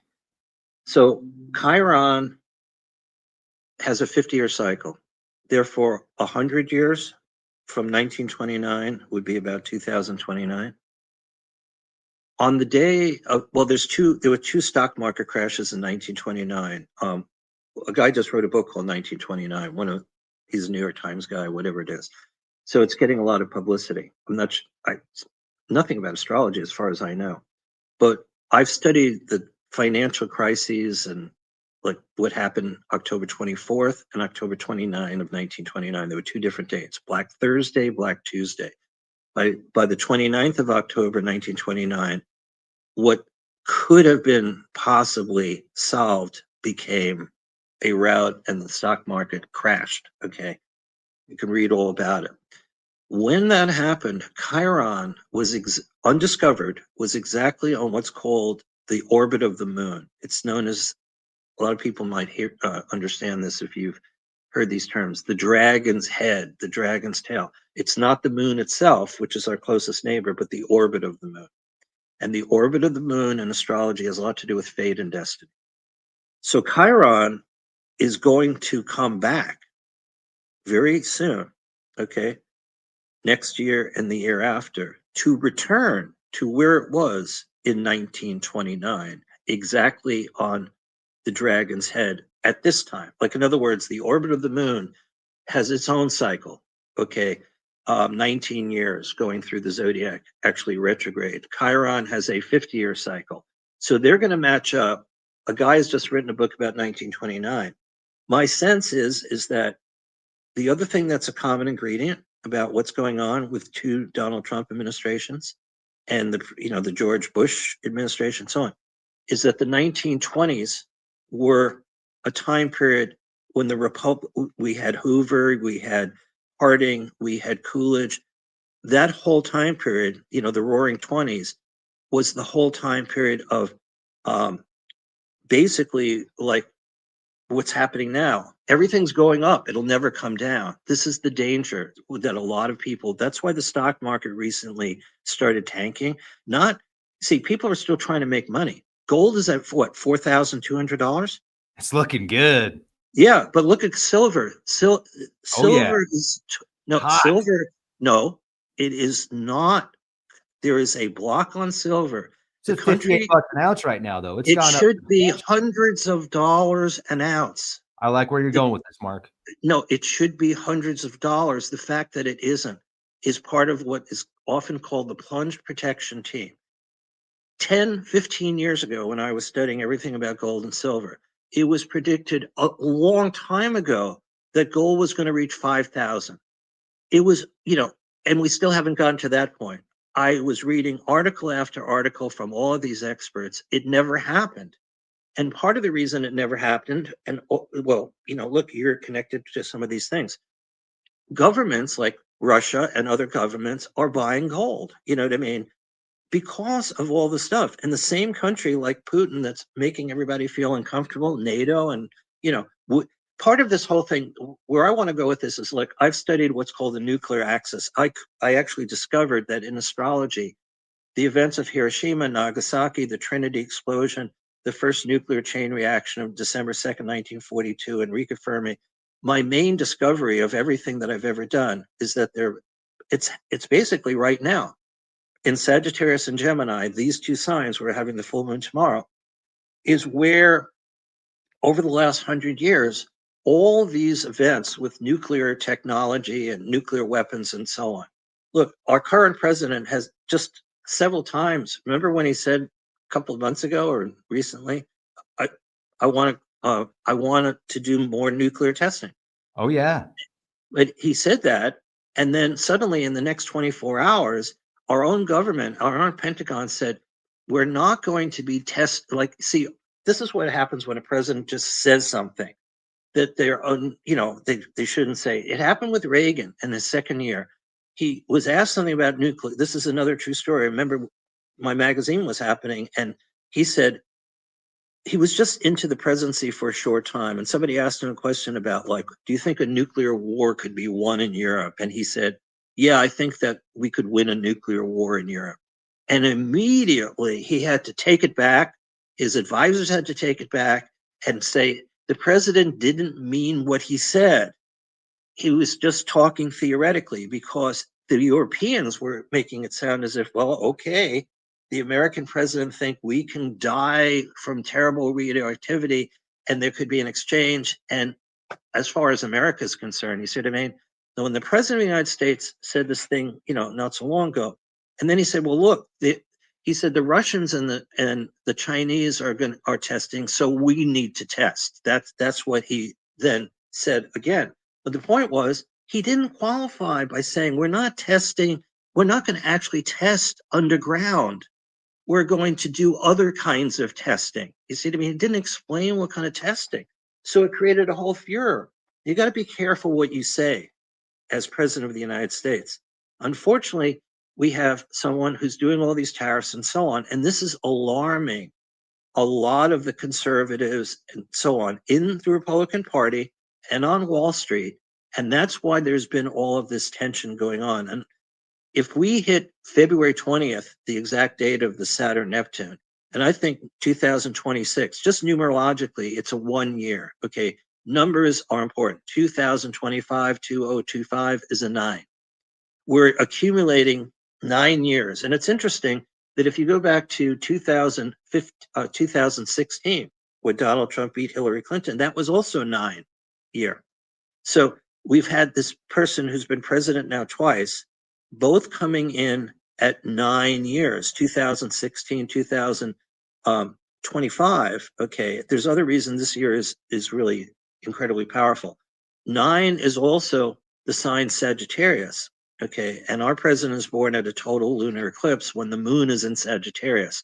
So there's a reason why he's in power at this particular point. But we're going to go from a 9 to a 1 as soon as we go a couple more weeks into the beginning of January. And by the way, at the day that we have January 1 and January 2, Mercury shifts from Sagittarius to Capricorn, an earth sign. And on January 2nd, Chiron appears to stop moving in reverse, makes a station, and start moving forward. This is a very, very powerful beginning of a year that's also a numerological 1. So on a 1 year, it's like it's independent. It's just being born. It's like leaving, what is 9? Also the pregnancy cycle. So in numbers, you go 1 through 9, then you get 10, and you start all over again. See what I mean? So in numerology.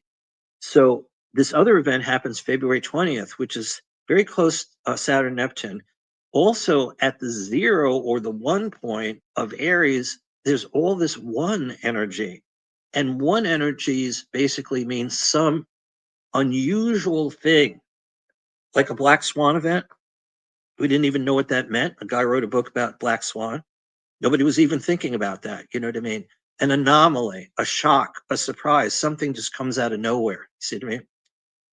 So that's this comet happening synchronistically on the day of a new moon in Sagittarius, the sign of the Archer, directed right at the center of the galaxy.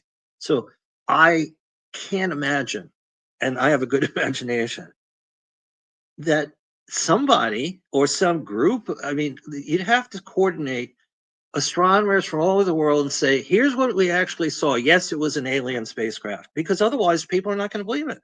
But what we do know is that there's going to be an excitement. People have dreams, they'll have visions. Wow, it's making its closest pass. And then in retrospect, what will happen, Rex and everybody out there, is astrologers will start writing about the exact time or as close of the time. And we already know, what's happening on December 19 astrologically. The sun and moon are together. There are other things happening with Venus and so on. And it's all directed where the Earth and the center of the galaxy are located. Why that's happening on December 19th is a sort of almost like a divine synchronicity to direct us to the greater whole. And when that's happening, it feels like all bets are off regarding the economy and these different things. Okay. So it feels to me as if, like, would there be disclosure, as an example? That movie just came out. Okay. It's not just the United States, here's the thing. It's all the governments, just about everywhere, what we know since Roswell. And I did a whole chart for the birth of flying saucers, which happened 2 weeks before Roswell. In fact, I gave a talk about it and I've studied it which happened, in the state of Washington. Kenneth Arnold cited, this is 2 weeks before Roswell. This is a true story. I mean, we don't know whether or not, like, he saw what he said he saw of 9 objects flying at 1,200 miles an hour, but he was a pilot and he reported the next day. And that's how the phrase flying saucers happened, because of an exchange in Oregon after this pilot saw 9 what he said were flying objects. And this part of it is really true. He gave the next day he gave a talk, Kenneth Arnold, who's a businessman, and pilot, and he said, I was flying between Mount Rainier and Mount Adams, and I saw 9 spherical objects moving at this enormous speed. And he's talking to these reporters, and the reporter says, "Can you clarify? What did they look like?" This is 2 weeks before Roswell. Okay, July 24th. June 24th, 1947, and he marked down the time, 2:59 in the afternoon. So I've done a chart for that, and I've put it out there years ago. It's on my website and all that. And the reporter said, "Can you describe what it is that you saw at 2:59?" So Arnold says, "Well, if you take a stone and you throw it, you skim it on water." And as he's saying that, right, the reporter says, "You mean like a flying saucer?" That interaction between Arnold and the reporter makes news. And then within 2 days, that's why, for instance, in Roswell, the Roswell paper, you know what I mean, on July 8th says flying saucer discovered, found. That's right. Because the Yeah. word flying saucer had never been articulated until 2 weeks before, because of Kenneth Arnold. Anybody out there, go to Wikipedia, put in Kenneth Arnold, put in flying saucers. You will get all this stuff. Now you have to sort through it. But the point is, he has an exact time. He was a pilot. He was working for, he has very interesting history. And I've studied his chart as well. But at any rate, he's a real person. He was a real pilot. And whether he saw these things or he didn't see them. But now we know that a lot of sightings, right, have happened near volcanoes and mountains. And Hanfield, a nuclear facility in Washington, is not very far from where all this was happening. And we also know that a lot of the UFOs have happened, like, again, Roswell and other places where we have nuclear or atomic facilities, not just in the United States, but elsewhere. Man, I'll tell you what, Mark, you know your stuff, man. You know your history. We should make some predictions for 2026. Well, okay. Well, I feel, okay. So based on the Saturn, Neptune, February 20th, and a lot of the planets, like, again, Uranus will enter Gemini, where it was floating around. Gemini is a sign of words and language and communication, the news media, this whole thing of artificial intelligence. This is like, in A Space Odyssey, the from '69, you know what I mean? Arthur C. Clarke, the what do you call them? The the middle things that just show up, right? The obelisk, the monolith. Yeah, the monoliths, and watching that movie I was 19 years old, 18, 19 years old. It's very interesting, actually. This is actually true. In that movie, the moon Europa was selected by Arthur C. Clarke to actually become a new Earth, and Jupiter. I'm spoiling for everybody. The astronauts who are flying to Jupiter in the movie, okay, it's a great thing with the computer, where the computer is talking to Dave, and so he's going to turn off the computer, and the computer is worried that he's going to die. Will I sleep? Will I dream? It's an amazing thing if we want to go back to the '60s of what was happening. But basically, Jupiter winds up becoming a star, and as Jupiter, Arthur C. Clarke, great science fiction writer, Childhood's End, so many other things. And he's born, you see, around the time of when this comet is showing up. He and Steven Spielberg are both born like December 16, 17, 18, right when the sun is with the galactic center. So you get E.T., you get all this stuff with Steven Spielberg. Whether you like his politics or not, who cares? You got Arthur C. Clarke. You see what I mean? They're born at this time period. by the way, the Wright brothers, the first, if you accept that, the first 12, 20 seconds of spaceflight, which I studied that chart from December 17, 1903, that is an extraordinary chart because the next day, when the news was announced that, a plane was in from Kill Devil's Hill, Kitty Hawk, Wright brothers succeed, in lighter than air powered flight. Sun Moon conjunct Uranus exactly at the galactic center when air flight happens. And then we get 11 years later, we have World War I, and we're bombing ourselves, the Red Baron with planes. So, this whole thing of when you ask this question, I'm not a negative thinker, but there's never been in a stock market of American history or anything where it just keeps going up. It's not just going to keep going up. You have to know when to get out of things. You know what I mean? If you bought gold at 1,000, it's now at 4,000 something. Gold and silver, when you have crises, will go up. That's the law. You know what I mean? Precious gems, diamonds, platinum, palladium, whatever it is. You know what I mean? Copper, precious gems, even copper. Yeah. Anything. You know what I mean? Yeah, copper, but even other things. But again, the rare earths. This whole thing of like we've been dependent with China, but if there's another way of doing this, but yeah, the thing is that Bitcoin and cryptocurrencies are a whole other thing because if we have some kind of coronal mass ejection, you want to have gold or something that's difficult, just like tonight, snow, ice, whatever it is. And if we have some kind of event and we don't know, the sun is in its major part of its cycle of 11 and 22 years of more numerous sunspots. So not just flares, are interesting because they can make the auroras, you know what I mean? And we see all that and everybody, oh, ooh, ah, you know what I mean? Just happened recently.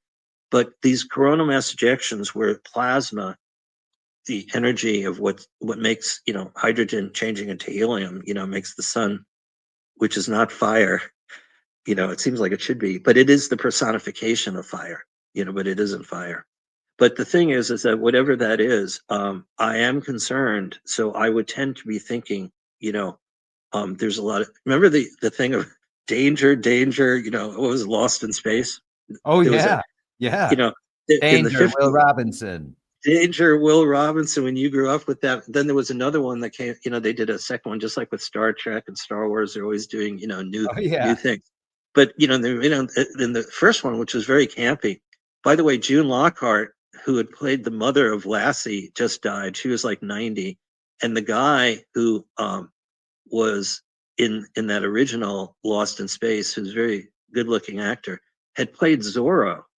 And some of the kids like Angela Cartwright had been on the Danny Thomas show, and Billy Mummy or whatever it is. But you had this weird doctor, and then and the robot.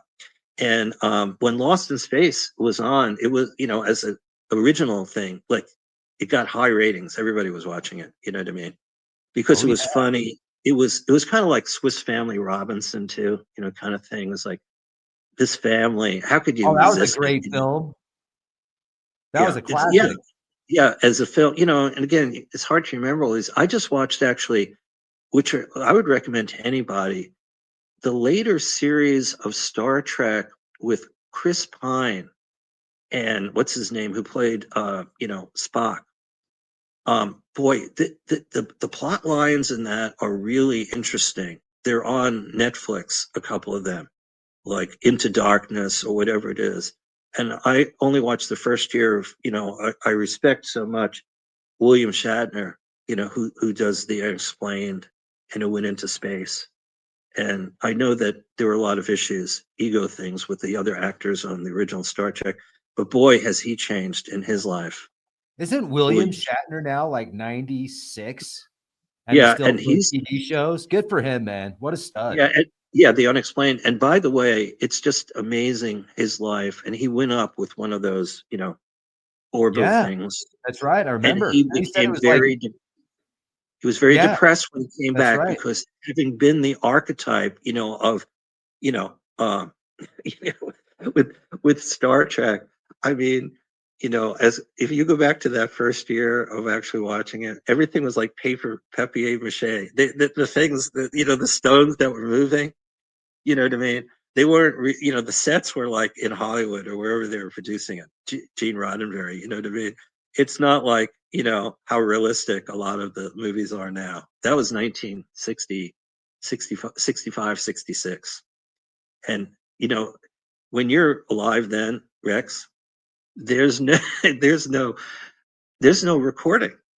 You either Right. watch it or you don't. That's it. You know what I mean? It was then Right. later, Blockbuster, years later, because they had recorded thing. Then you're going out there. Oh wow, this is amazing. You know, or I got to buy it, the VHS. I got to get my Blu-ray of this thing. You know what I mean? Right. And And now it's this, all via cloud. Now you can't even buy anything. You just have to rent it. well, yeah, this is really terrible because at least with Blockbuster or something, go in, you know, and so, you know, you rent it for 2 days or something, you know, get your fill of whatever it was, or a Blu-ray or whatever it is. And I think, you know, to me, this is one of the, you know, from society, having studied, majored in sociology at Michigan State, and I graduated that degree, got into astrology, didn't become a doctor like my dad. For the last 50 years, it was only during COVID or what we had a few years ago that I suddenly thought, now I know why I majored in sociology, because everything now is like society, right? Social media, AI, these things, like again in Space Odyssey at the end of that movie. I mean, that was so amazing in 1968, 69, that there was this computer talking to the astronauts, asking whether it would dream because they were turning off the computer. You see what I mean? That's Anyway, right. it's part of what how that Yeah. ended, because the whole spacecraft was sort of plunging into Jupiter. Jupiter was changing. It was becoming a star. And it was amazing how they did it, because all those monoliths were suddenly the actual, almost like DNA, that made Jupiter into a star. You know what I mean? It's an Yeah. amazing, really. The story is amazing. The movie is amazing. The fact that it was done in the 60s, you know what I mean? Right around the time that we're saying that the controversial things are, what is our relation with the moon? What is our relation with Mars? You know, and what will be? Like as an example, just so you know, Elon Musk has Mars with his dragon's head, or orbit of the moon, and that's interesting in Aquarius, because he is not. Elon, this is for another time, but this could be coming up next year. The most, you know, the world's wealthiest person who's just been given $1 trillion salary if he does certain things and sort of stays focused on Tesla. Plus, I've done his chart and I've done the chart for Tesla and all this stuff. It's all on my podcast. All these people have very like Elon Musk is very connected to the birth chart of the United States of 1776. He's very connected to Donald Trump chart. Donald Trump chart again connected to, you know, 1776, even to George Washington and other presidents. That's why I'm saying, there's, you ask about like these charts, what have you learned? The problem is there isn't one chart for China. You see, there isn't one chart for Russia. There's the charts for the leaders, for when they come Real in quick. power, and so on. Can I can I jump in real quick? I just Yeah, wanted to share this with everybody. right, So I was right. actually I went here. I went here and saw this Uh, monolith in Moab, and I had a wow. chance to see it. And the night after I saw it, it disappeared. And and people are like, Rex, did you take the monolith? It No, was I did not you. take It was I did you. not take the monolith. But do you want to hear something really cool? So when I Yeah. got there to check it out, I'm like, dude, this is amazing. And I looked at it carefully and I was like, oh, well, it's definitely not aliens unless they stopped at Home Depot, because you can see like where they have the cut marks into the rock Oh where my they God. like put it in. And then Yeah. if you look real carefully, you can see like the rivets behind it. So as Wow. amazing as it was, and it Yeah. was amazing, I'm so thankful and grateful that I had a chance to find it and go there. It probably wasn't put there by aliens, but it's freaking cool, man. It was so cool. And there was another one or two that showed up somewhere else, like a year Dozens or two showed up. ago. A couple. Dozens showed up Yeah. all over the world. No, they were Well, finding them all over the place yeah, afterwards. and you know, originally at some point the whole thing with crop circles, I find all of these things really interesting, because at one point it was like these two brothers in England said it was us, you know, and they showed how they did it, you know what I mean? But then there's some of these that are so unusual and they're showing up all over the world. So are there another two brothers somewhere in Chile? somewhere in Romania. You know what I mean? There's too many of these crop circles, you know. I'm just saying. So every one of these things, I mean, we have to anticipate that I don't want to use the word worse, but that's all I could say is this thing is like gangbusters right now. You know, it's just like when TV suddenly happens or Marconi and you get radio. We're in that kind of thing, but it's bigger than that. And the challenge that we all have is that, you know, again, and I say this humorously because you bring up the monoliths, and in that movie, it starts with, you know, like thousands of years ago, you know, when humans like, well, they try and make it seem as if, you know, there's evolution like Charles Darwin. You know, again, we have the alternative kind of way of looking at it. You know, you and you do a lot of shows on this, right? The Sumerians, Nibiru, you know what I mean? The planet that comes around every 3,000 years, you know, the gods, the Bible, right? Giants, you know, what is the truth of all these things? You know what I mean? You know, chariots of the gods and all this stuff. And then you have like in that movie, right? Space Odyssey is more like, okay, there are these monkeys, right? And the monoliths appear. And then suddenly in the beginning of that movie, they start killing, you know, there's a power struggle of the monkeys. You see what I mean? And that brings in a new evolution. I think that's important for now. So to try and answer your point, one of the things, remember the movie The Day After Tomorrow in 2004? Oh yeah. One of my favorite movies, you know what I mean? Again, between Dennis Quaid and all the things. Now, what's interesting is the founder of, you know, Art Bell, who passed away, and his colleague there who wrote Communion. They're born only 4 days apart. They wrote Art Bell from, you know, coast to coast, from Nevada and all of his stuff that he brought, you know, to the world while he was living. Um, and the author, why am I forgetting his name? Anyway, I have the magazine over there.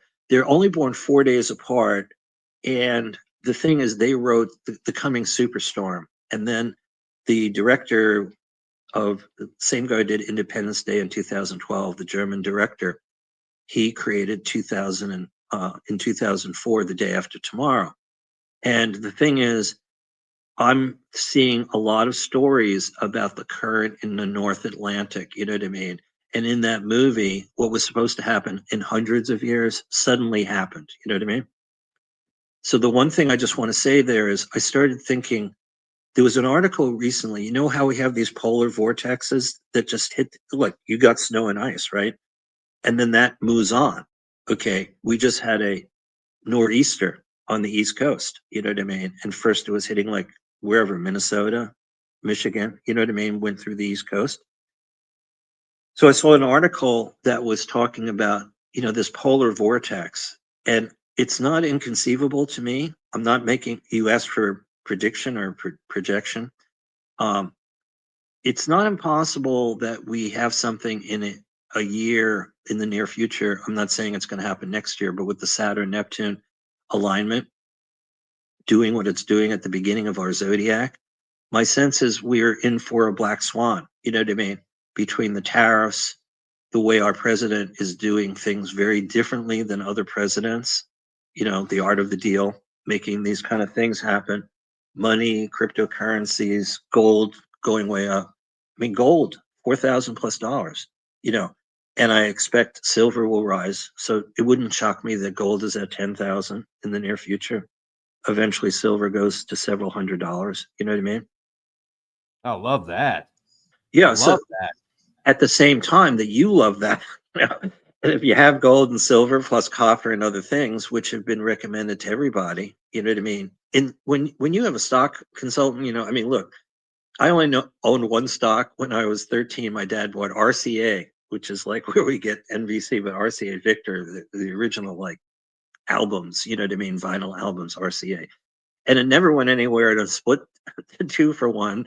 We sold it, and that was it. I've never owned a stock since then. Actually, my cousin has created some kind of stock, but it's more like in the penny world, and it has to do with uh, you know, solar panels and things like that. So he's Cool. gifted some people, and I hope he succeeds. He's a genius. But Yeah. I guess what I'd say is, I am a positive thinker. I mean, every day I think of good things. I have a good sense of humor, particularly get from my dad. I know you do too, and I want to believe that, the best is yet to come and, we can conquer things. And in astrology, if you get a reading from me, and, if you're worried and you're afraid, my job is to give people hope and see the positive things, because I also believe that all is not lost no matter what. I think of like Jimmy Carter having brain cancer, getting through that and living to be 100. You know what I mean? Um, and Norman, what am I going to forget his name for a second? Anatomy of an Illness. This great writer and publisher, who was given like 6 months to live by his doctor. You're going to die of heart failure. And eventually they did a movie on this, but the book is Anatomy of an Illness. And he was in the hospital after the doctor said, "You're going to die of heart failure." And as the doctor showed up down the hall, he's hearing all these people hysterically laughing. And the guy who was going to die in 6 months had brought in Marx Brothers movies to watch, and everybody was laughing hysterically.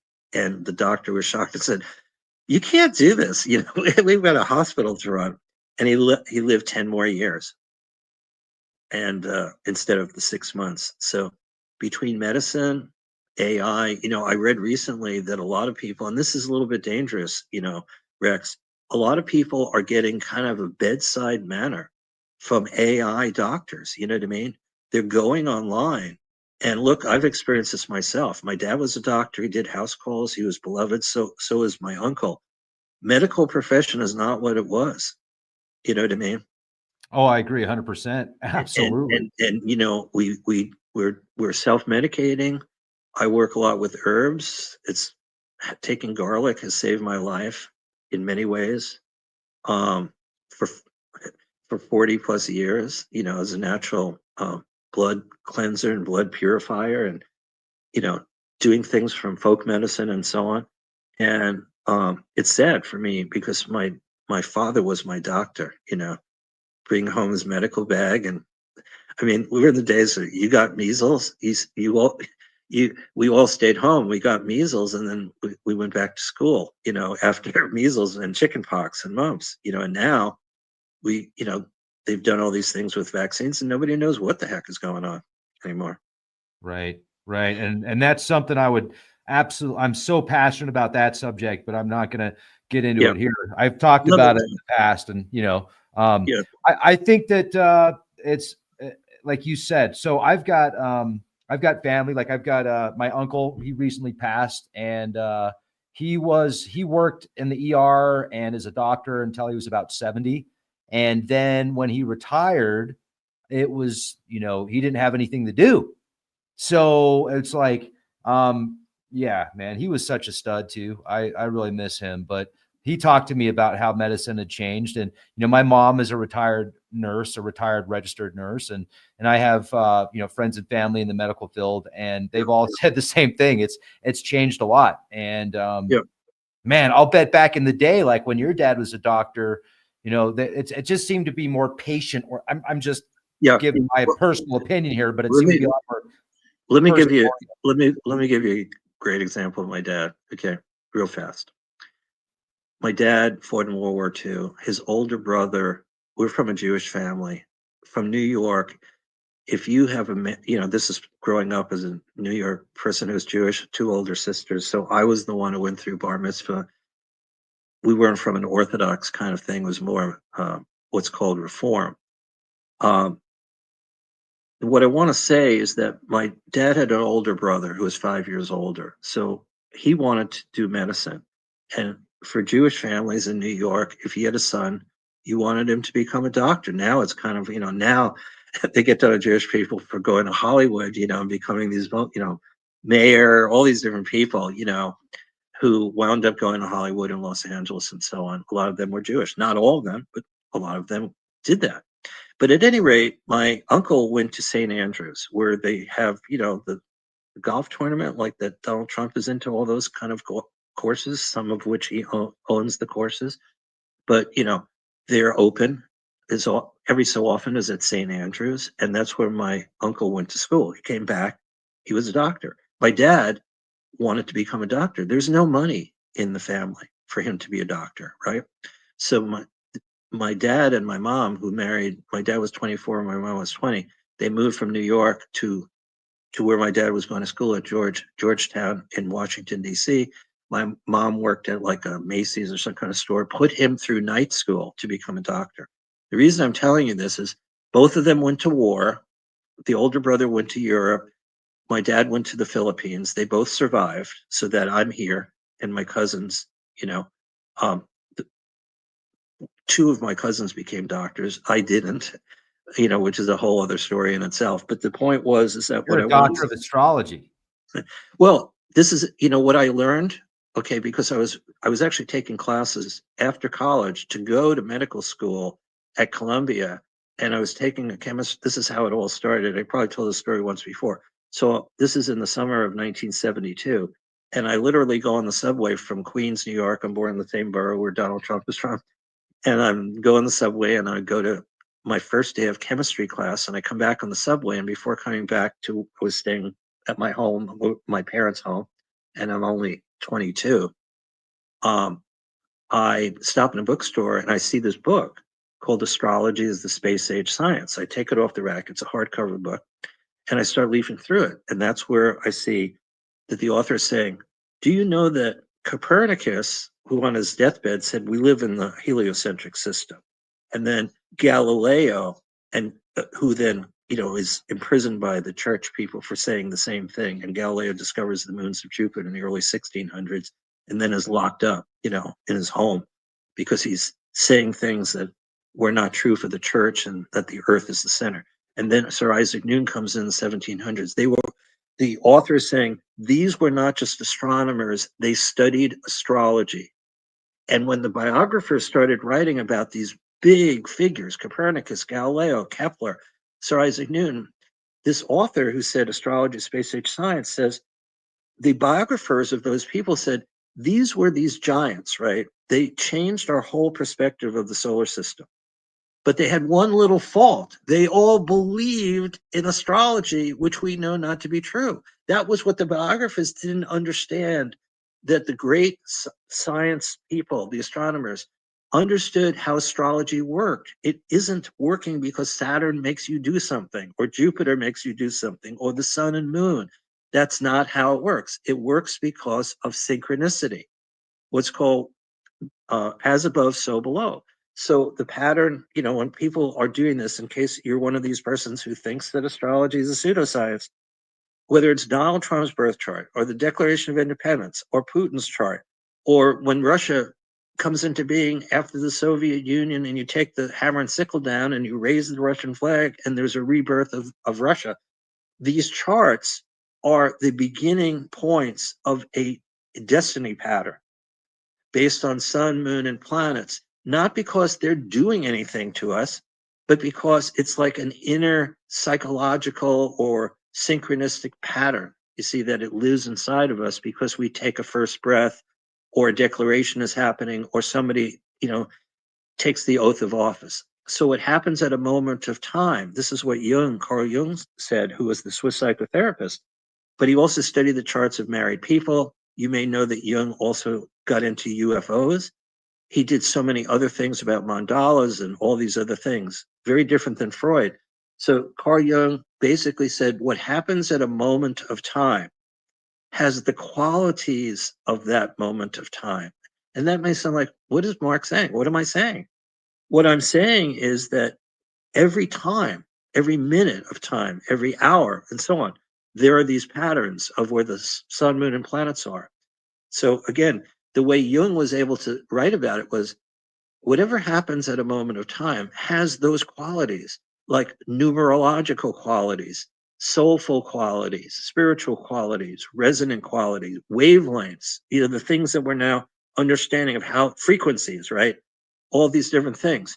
So it's all those kind of things that are happening in the ethers, including AI and all this stuff, that makes us who we are.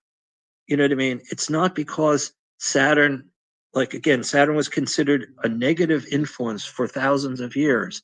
So if somebody fell down and they broke a leg, like I did when I was 3.5, I have a pattern for when I was 3.5. And I, if I wanted to blame a planet, I could say Saturn made this happen. But it's a synchronicity. It's not the real planet Saturn, you see, that made me break my leg. It's that at that moment of time, a kid jumped off a little wagon in the nursery school, and I did that also. And that's my first memory. And then it's a true story because I have a cast and I still feel in my right leg where that happened, literally, like the cells. When I see somebody falling or a kid running or something, I don't think about like in my brain or in my heart. Like I feel it actually in my right leg, exactly where my leg was broken in two places. So what I'm saying is we're learning all kinds of things biologically and on every level of science and something of things that we never realized. And this is basically what you're doing. You know what I mean? Bringing in all these different concepts and ideas. But I would be untruthful if I felt like, oh, it's like the Roaring Twenties, you know what I mean? Except for the ending, you know what I mean, and the Great Depression. If we're not careful, this the good times just don't keep going. And what we do see, like in 1929, the same thing was. You may want to go back to 2008 when George Bush Jr. was president. Remember, we had this catastrophe when McCain was running with Obama, and all year long, George Bush Jr. said the economy's fine. McCain was saying the economy's fine. They were rivals until September 15th of 2008. There was a collapse of one of these big insurance companies. This is a true story. George Bush Jr. came out to the Rose Garden with Ben Bernanke and Paul, what's his name, Paul, the head of the Fed, and this definitely happened. Okay, 2008. That's not that long ago. You can look back. And George Bush, as president, after the whole year saying, we don't have an economic debacle, nothing is bad, everything is fine, everything is fine, everything is fine. Suddenly, there's this collapse in mid-September. Bush disappears. You never see him again doing anything. It's kind of pulls the Biden thing. And you get Paul, who's in charge of the Treasury, and you get Bernanke. And this is true what happens.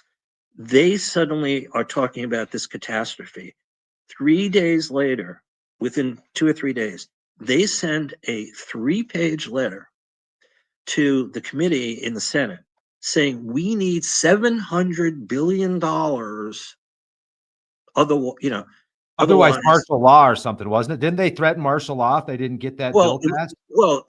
okay. So what happened was, and the Senate came back and said, "You want $700 billion?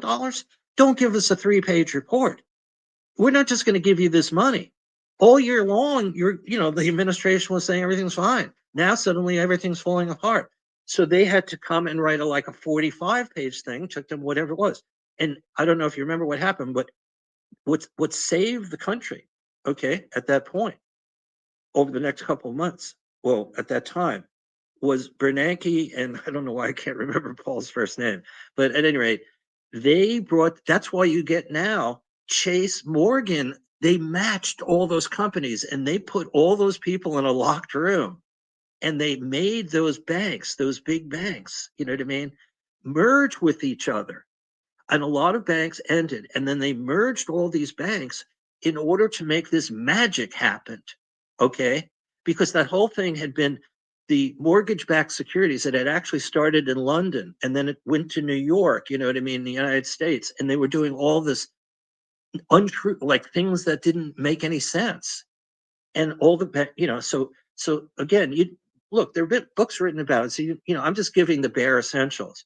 But the thing that was so shocking about it all, and then McCain, chose the Alaskan senator woman, and they were actually leading Obama and Biden. They were actually leading. And then this happened. And basically McCain, this is also true, said to Barack Obama, let's stop campaigning. And Obama disagreed, didn't want to do that, for obvious reasons, because now the Republican government, is saying we've got a catastrophe here.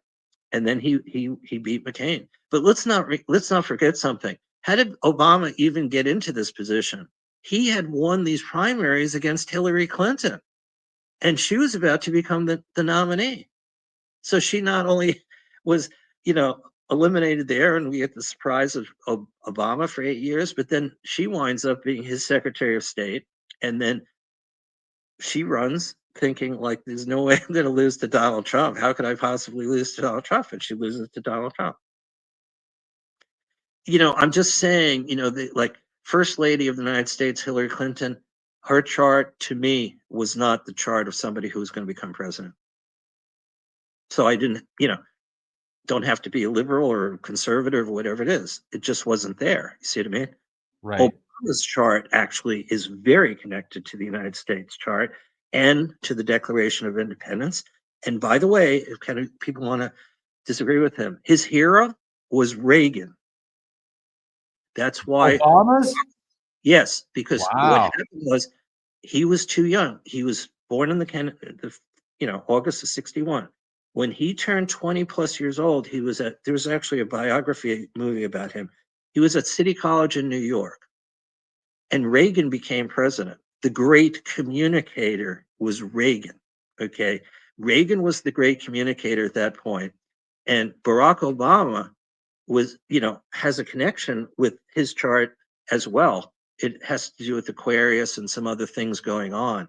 And so that's why Barack Obama, as a young senator, thought like, I mean, you were there between him and Michelle. They must have, like, she must have been saying, "Are you out of your mind?" Probably more like, "Are you out of your effing mind? You think that somehow you're going to do this?" You know what I mean? And be able to fight against Hillary and win, from within. Somehow that happened. You know, he was only a senator for a couple of years. It's kind of what happened with Lincoln. And Obama was from Illinois. There is a connection there. How did Lincoln ever get to do what he did? He was only in Congress for 2 years. He lost the debates to Stephen Douglas, who became the senator from Illinois. But he had made a name for himself. Same thing with Obama in the convention of whatever it was, 2004. You know what I mean? The convention of Kerry, John Kerry. He gave, like a speech. Suddenly there was this person, Obama, you know what I mean, running around. You know what I mean? Right. He Right. mounted, It was he, weird how that happened, the way he got in. And I remember when actually, if we go back to when he started to run for president, they were comparing him to JFK. I remember the news would show JFK on the beach with his shirt unbuttoned, and then they'd pan over to Barack with his shirt unbuttoned on the beach, all hip and cool looking, attempting to be. So anyway, he's hip, yeah. man. He's the hip president, Well, what what's they funny thought. is that even though, of course, the Democrats are, out of commission for the moment, he was born in 1961. So the thing is, you see, he's only 64. Right. Now, he was Right. 47. And Yeah. one of, just let me just throw this out for a second. Theodore Roosevelt, again, I mean, I don't want to get into this too much time and so on, but when McKinley was shot in Buffalo, he lingered for several days. You asked about these stations, are all present. Well, a lot of the presidents, Lincoln had stationary energy, like Kennedy did with the planet Uranus. When Lincoln was shot and killed, there was a station. On the day that John F. Kennedy was murdered, and I've studied this forever, Chiron was not moving. Chiron is not just a healing force and wounded energies and holistic things and all these amazing things and far out stuff. But when Chiron is super strong, what happens is the twilight zone happens, you see. And um, Donald Trump was born when Chiron is not moving on the United States Saturn in the sign Libra. So we're basically, with Donald Trump as president, the first 4 years and now, like it or not, and I could prove this, Rod Serling, who invented Twilight Zone, was born, he lived a Chiron cycle of 50 years.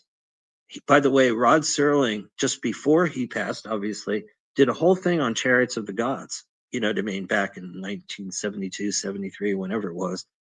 And then he passed away when Chiron came back. And his chart, Rod Serling, is connected. His Chiron is the same Chiron that the United States has from the Declaration of Independence. That's what I'm saying. I wish I could answer a question that you gave you give very good questions, or about like, hey, can we figure out where this is going to go? And, I've been on so many different shows and just my own podcasts and everything over the course of time. I was on the radio in Middleton, Wisconsin back in the early 80s. And my business is called Great Bear Enterprise. And on Friday, the local radio station would call me up, Rex, imagine this. And they'd say, so Great Bear, give us the astrology of the next week. You know what I mean? We've always had fun with me as Right. Mark, and also the fact that I'm connected, or I created my business connected to the 7 stars of the Big Dipper, the Great Bear, which is a whole other kind of story about how that happened. But at any rate, yeah, between things like I said with my dad, let me go back to my dad. I never mentioned this thing, and then I'll, if we're done, we're done, or whatever you want to do to finish up.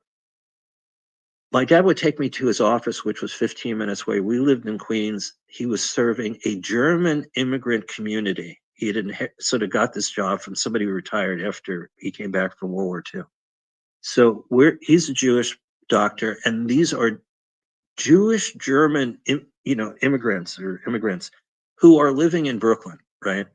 They love him. We had a beer stein collection in our basement of, like, I don't know whatever happened to it. These were not like fake. You know what I mean? Beer steins, like the whole thing. Oh When is yeah, it? When those did are they awesome. do that thing? In a lot of our states where there's German population in Germany, they have these whole things with drinking and beer and everything like that. We had dozens, because every time there was like a holiday and they knew their doctor was Jewish. I mean, we're talking about German Jews in America, in Brooklyn, right?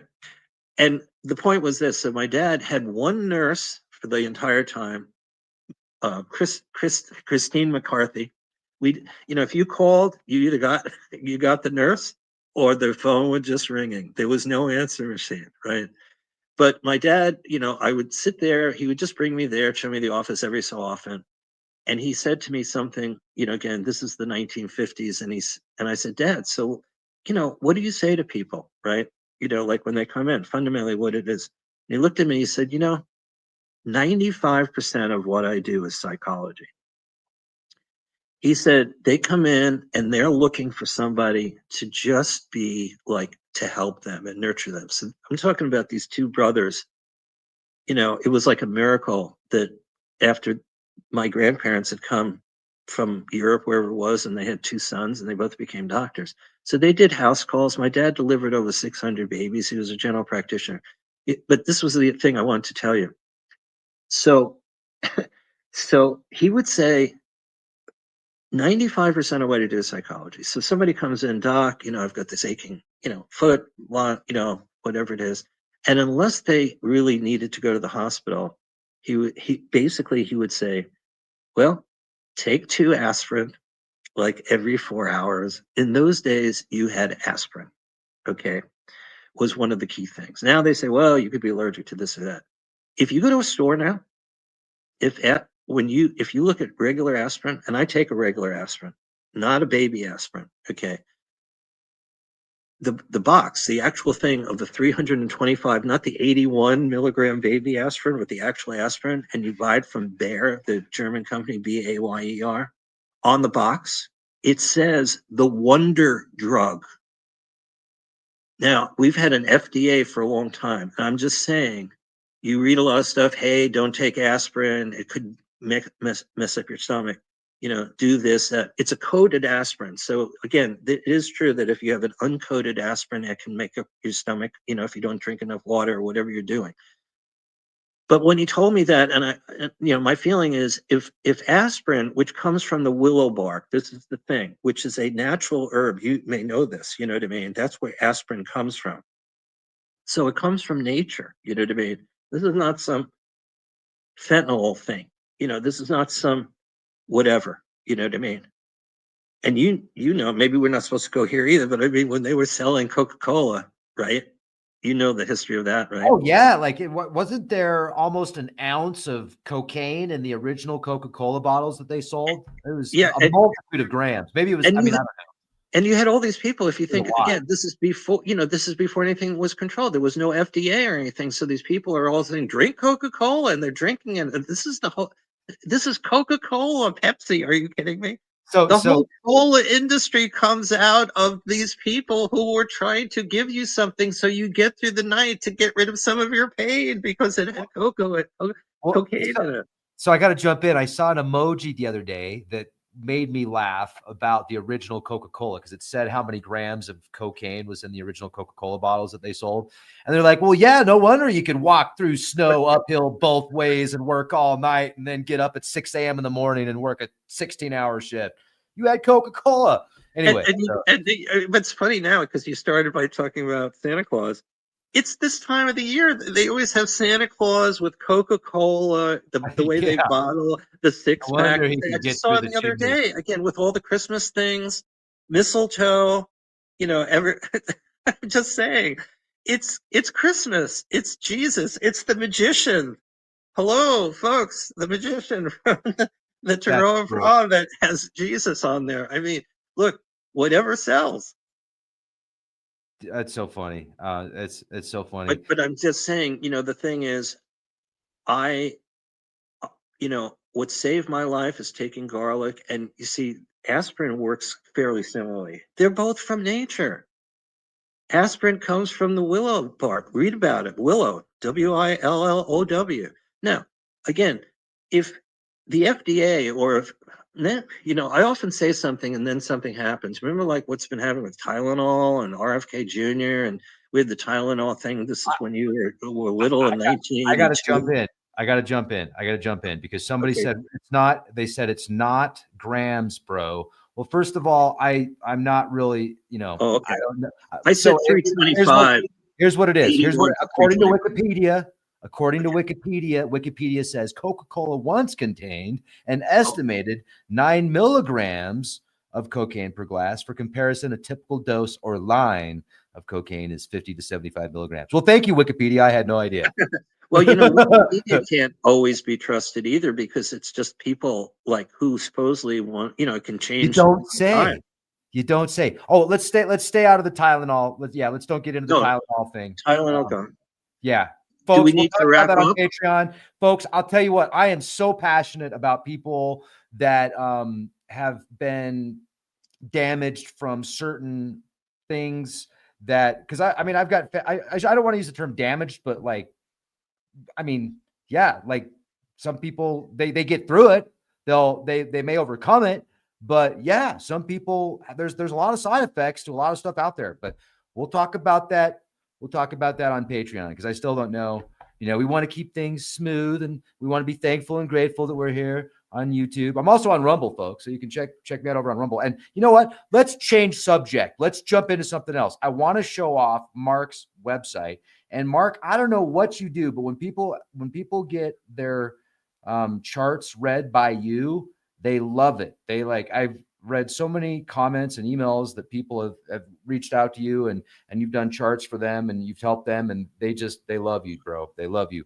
This is his website, greatbearenterprises.com.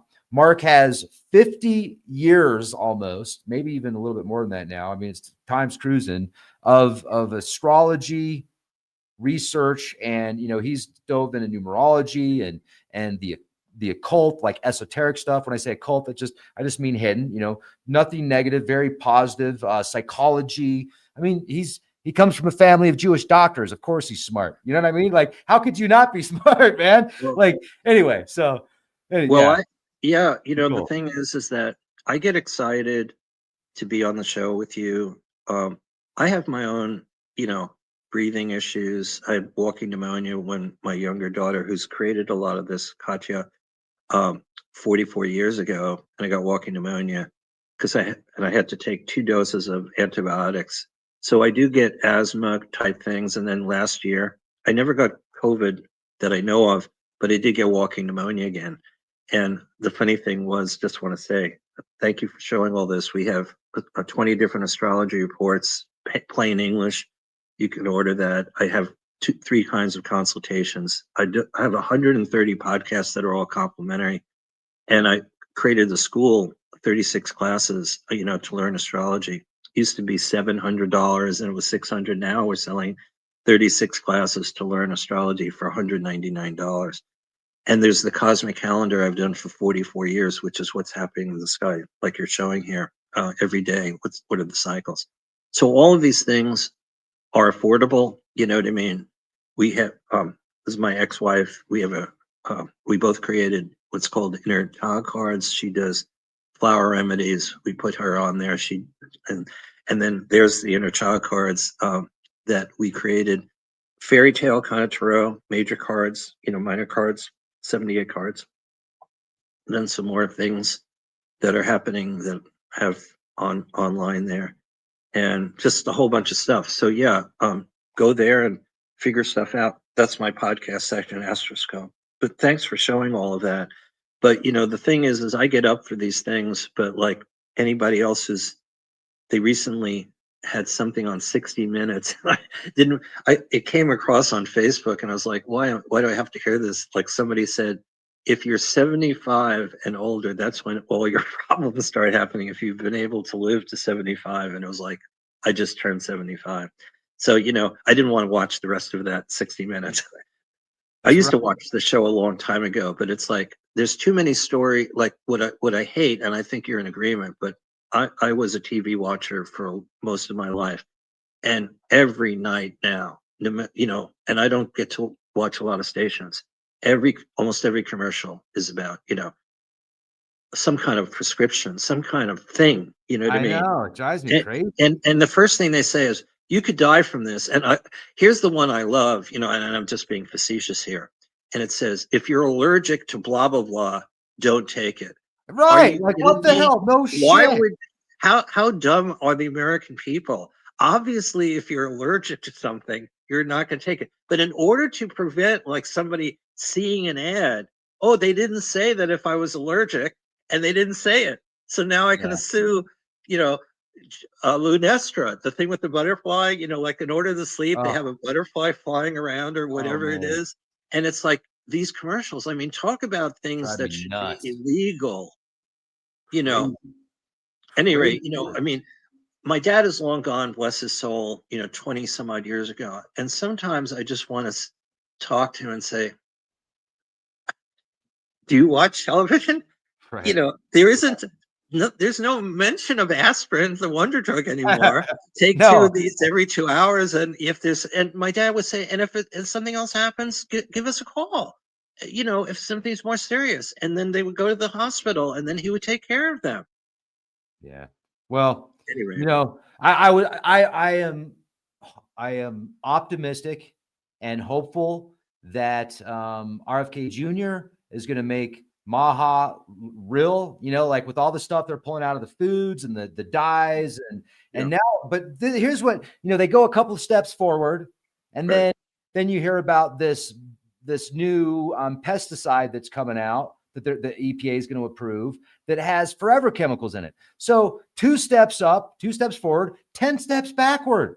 That's great. Take food dye, take the dyes out of the foods. That's fantastic. I love you for that. Thank you so much. And now you're going to put forever chemicals on our freaking fruits? I mean, come on, man. Like, what's wrong with this picture? I just want to hello, McFly,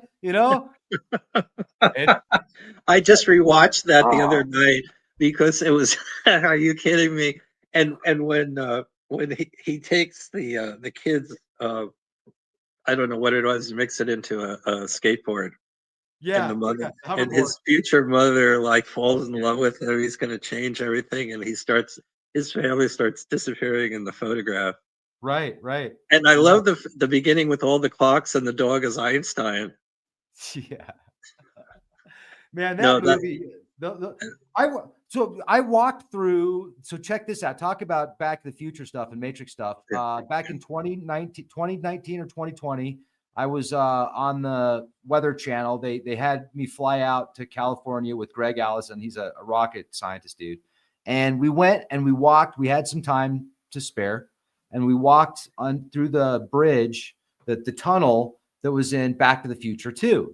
So we walked through the tunnel, and I keep going, Hugh. And Greg's like, why do you keep doing that? And so all of a sudden Greg goes, hello. And I swear to you, dude, we got this on film. He shoots out a light ball, and with his voice, and you can see it. you can see it like go down the freaking the tunnel, and there's no cars coming. There's no like additional light. As soon as he goes, "Halo," you can see this thing go. And so we're being filmed for a TV show called Weird Earth on Weather Channel, where they do these, record these weird things that happen. They're having us explain it. And meanwhile, as we're walking through the Back of the Future 2 tunnel, he says, "Hey-o," and freaking light bulb shoots out of his mouth. And then I didn't know this at the time, but his middle name is Hugh. So as I'm in the tunnel going, "Hugh," I have no idea his middle name's Hugh. Then we get back to the filming, to the show to get filmed. They like filmed us like 12 hours a day. It was crazy. I'm like, I like doing podcasts way more than TV. It's way easier. But so anyway, when we get back to the filming, I give him a hat. And the hat that I give him, and I had no idea we were going to go to the Back to the Future tunnel. The hat that I gave him is literally a McFly special hat. It's a tinfoil cap that we make, and we call it the McFly special because it's a Back to the Future hat. So the whole thing, the way that whole thing took place was just like total Matrix, dude. Total Matrix. Yeah, one other quick thing, since you mentioned about number 2 in that Back to the Future. In there, or did they not? I believe in the one I was watching, the first one, the doc mentioned about like knowing the future, because at the very end he's going into the future and he comes back to be with the two of them, Marty. With Jennifer, the girlfriend, and they have to go into the future. And Doc says, "It's not you, it's your kid." And they fly off, and in the vehicle there.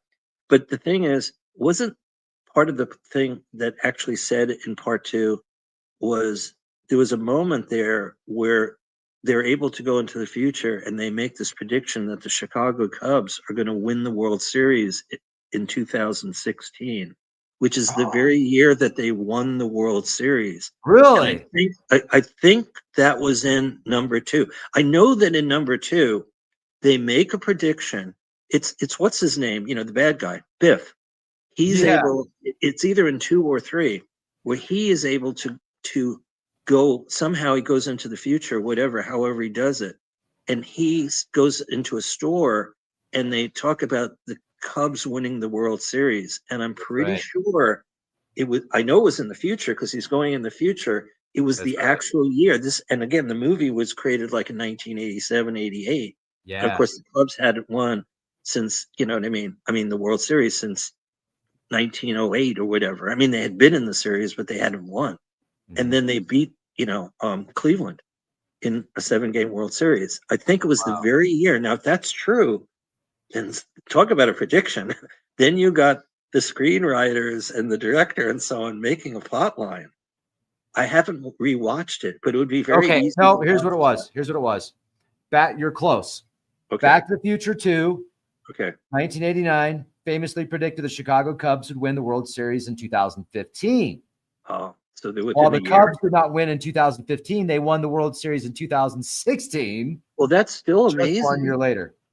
Okay, well, at least my memory of I thought it was maybe the actual year, but the fact that they a year off, that's crazy. Well, you're talking about 11 from 1989. You're talking about they predicted 26 years in the future, and it actually happened 27 years in the future, but it didn't happen before that. It's wild. It's so wild. So that's how good their future technologies are. They're within 5% of their predictions. You know what I mean? The reason this is important is you asked me really salient, important questions. And part of the reason astrology is considered to be a pseudoscience, you see, is this is the problem of actually modern astrologers, which I do not belong to this group. My main astrologers, a man and a woman, were holistic. They were like Renaissance people, particularly Dane Rudger, this one person. So for what I'm saying is that the guy who was my main mentor was a Renaissance man. He was an artist. He was a musician. He was a writer. He was a philosopher. He was an astrologer. See, he was even celebrated at the Kennedy Center. Whereas what's happening with a lot of astrologers is they want to be accepted as a science. It is not a science. Because you see, the thing is, who was it? Galileo, Tower of Pisa. You drop like a feather in a cannonball, and they fall at the same rate. You know what I mean? You're expecting that it's going to be different rate. So with physics and so on, you have these rules and laws like ohms and different things. And in mathematics, 2 plus 2 is always 4. It's not going to be 5. So mathematics is very much a part of astrology, but astrology will never be math. Okay. It's not going to be chemistry. It's not going to be physics. You see what I'm saying? It's not going to, it's never going to be that. And the point is that there is an artistic and a um, part of astrology. It's like the tarot, okay, or the I Ching, okay, or oracles. Astrology is an oracle, it's an art, it's a language. It has scientific foundations, but it isn't going to be a science. You see what I mean? So the astronomers are, like this is where the sun. It's changing hydrogen into helium. We know some of these things. You know what I mean? That's how it becomes this amazing ball of energy. You know what I mean? When you learn physics, you see whatever these, atoms and so on. Again, we're learning other things about dark energy and all these different mysteries. But the problem is too many astrologers at this point want to make astrology into a science. It's not going, that's why you're asking questions that are inappropriate relative to the world of astrology as an oracle or astrology as a synchronicity. You see what I mean? Or as an art or as a language. So when I've been on other shows, it's always like, what's going to happen, Mark? No, the point is you can't predict what's going to happen because people also have free will. Like, let me put it this way. You can't control what happens to you, but you can always control your response to what happens to you. So you can't just do anything you want necessarily 100% of the time. People are driving on your dashboard, right? Can go up to 140 miles on the gauge, right? But no, 55, 65, 75, if a cop sees you and you're driving at 120 miles an hour just to do whatever you want, the odds are at some point, maybe you'll crash your car, you'll crash into somebody else if you're going way past the speed limit. Just giving an example of like, you have somebody has the free will to do whatever they want, in theory, to behave badly or do all these things like world leaders or whatever it may be. What I'm saying though is that we with the way things work, and this brings in a different kind of level of spirituality. Let me give you an example. The worst plane disaster in the history of the world happened in Tenerife. 2 planes that were on the ground with 500 plus people in the 2 planes smashed into each other on the ground. They weren't flying. 500 plus people and all the pilots died in a fire explosion. My point is this: why did those people all die? What was happening in each of their charts? You see what I mean? They're not born on the same day. You can't look at Saturn conjunct Neptune on that was it. What's not understood, what I've studied spiritually, is that there are forces, like again, when you think of Hiroshima, Nagasaki, these events, or any kind of major thing where thousands of people or tens of thousands of people lose their lives, you're looking at a different level of power from a higher or inner level. So when you're asking a question like, do you think the Saturn Neptune conjunction is going to create whatever it is? There are waves and frequencies or whatever it is. And often when we see in the movies, like with Braveheart, right? They win a battle. But at the very end, when the British get him, when the English get him, we know what the end is. You know what I mean?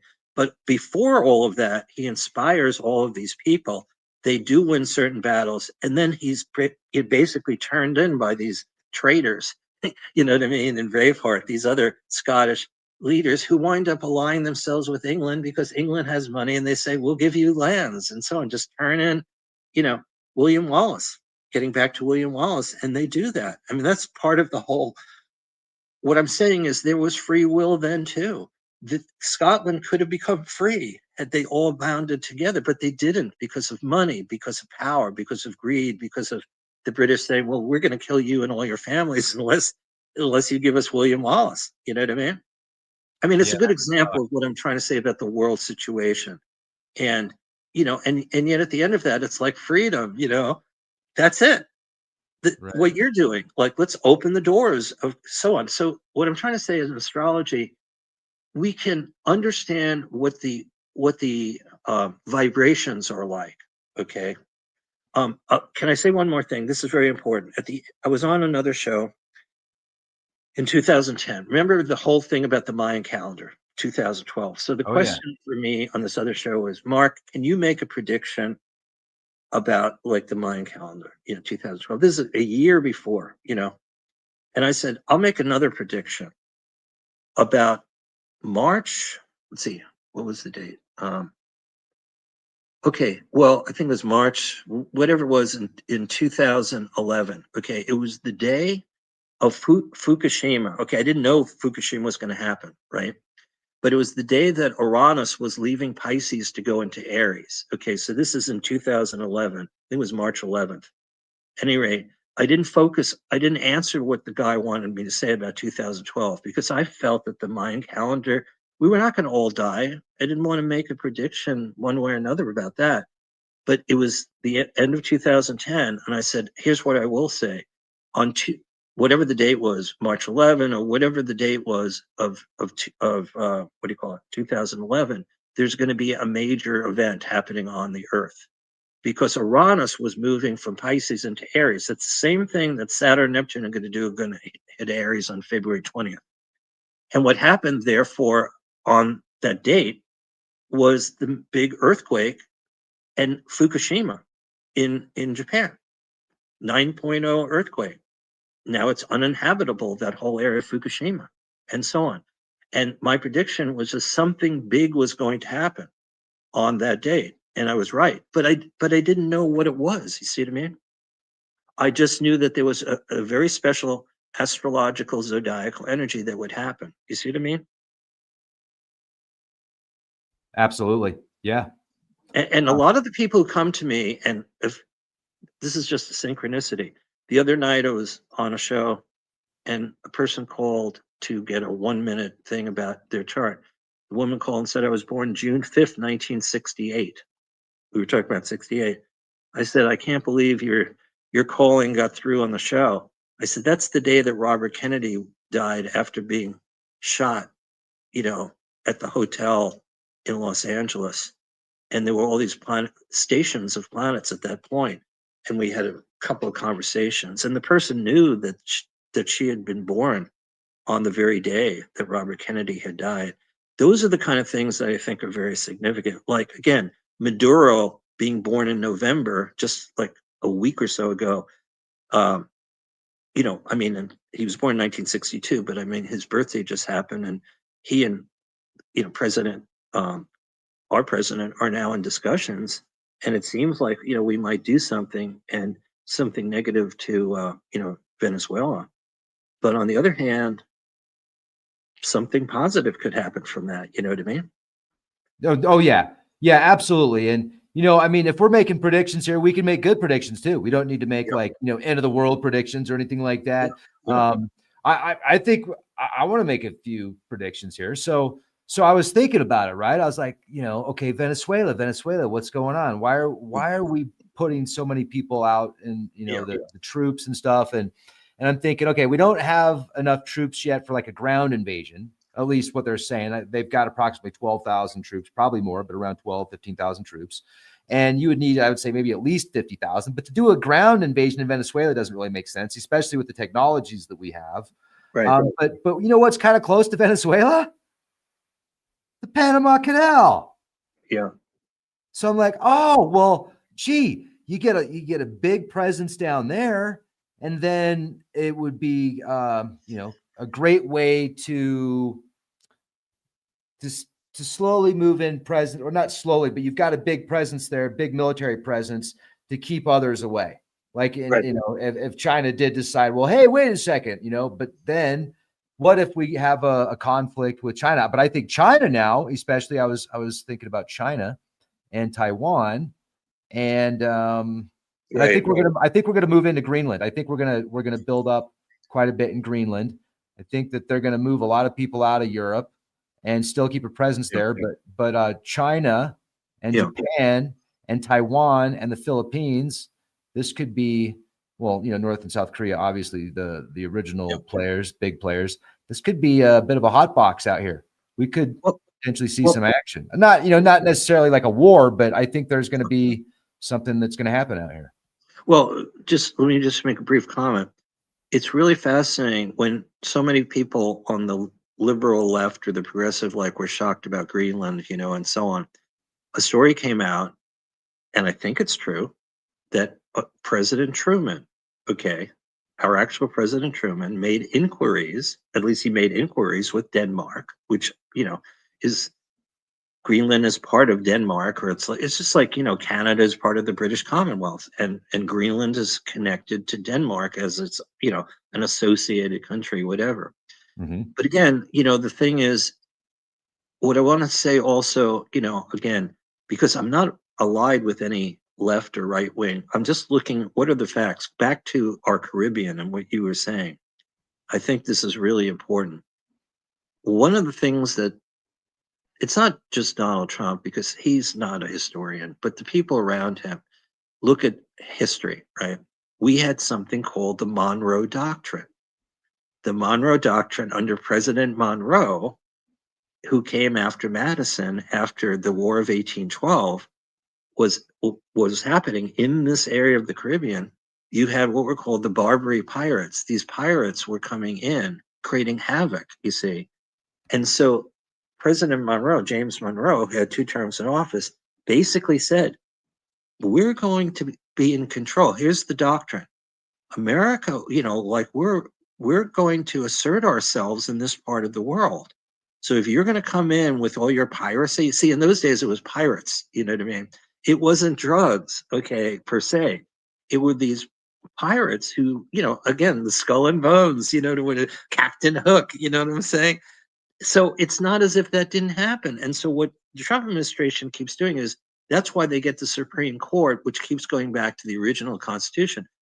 Nobody else has been doing that. But when George Bush Sr. went into Panama, basically that was part of the old Monroe Doctrine. Hey, you know what I mean? You can't start be doing bad things over there in Panama. So they got Noriega, and they went in and they invaded. However, they did it through the CIA. Remember, George Bush was in charge of the CIA. If you watch Homeland, I mean, Langley is called George Bush, CIA. That's the headquarters is named after George Bush, Oh who yeah, was in yeah. charge of the CIA, who was ambassador to China, who was vice president, you know, very powerful person.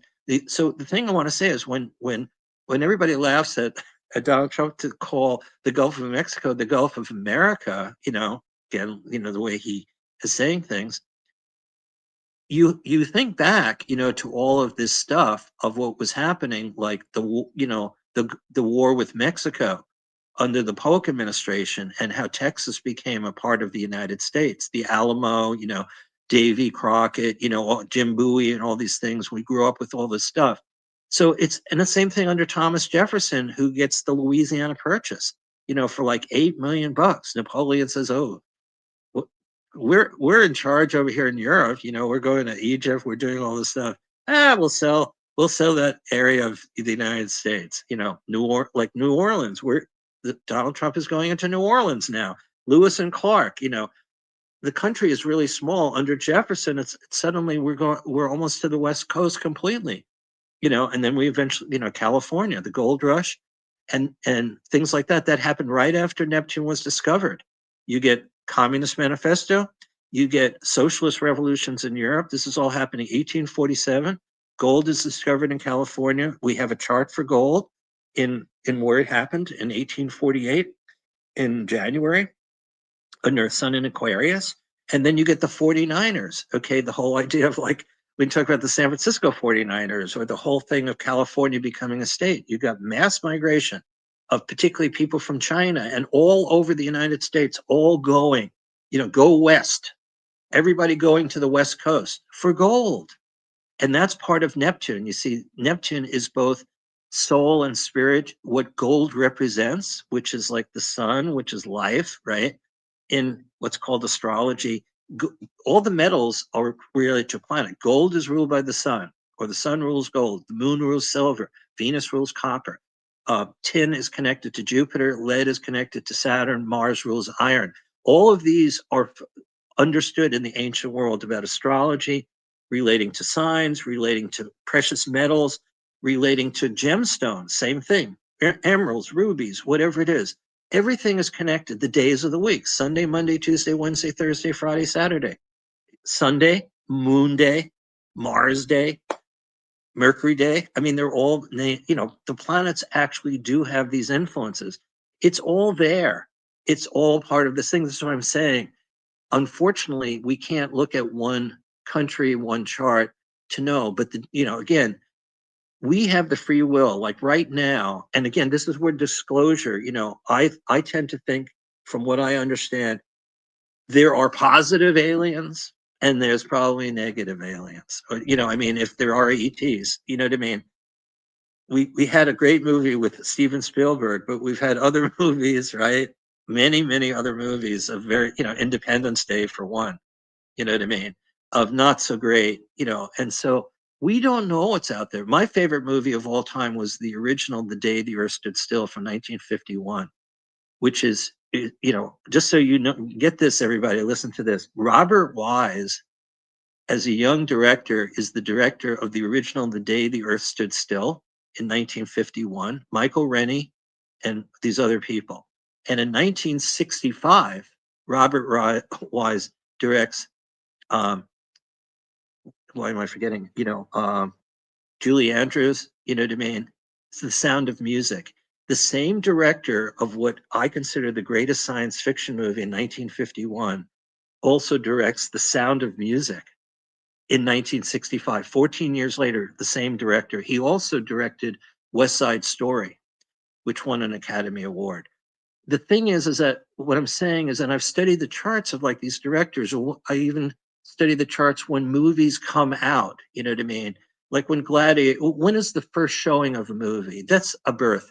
So I'm throwing a lot out there for you, but I wish I could say to you, you know what I mean?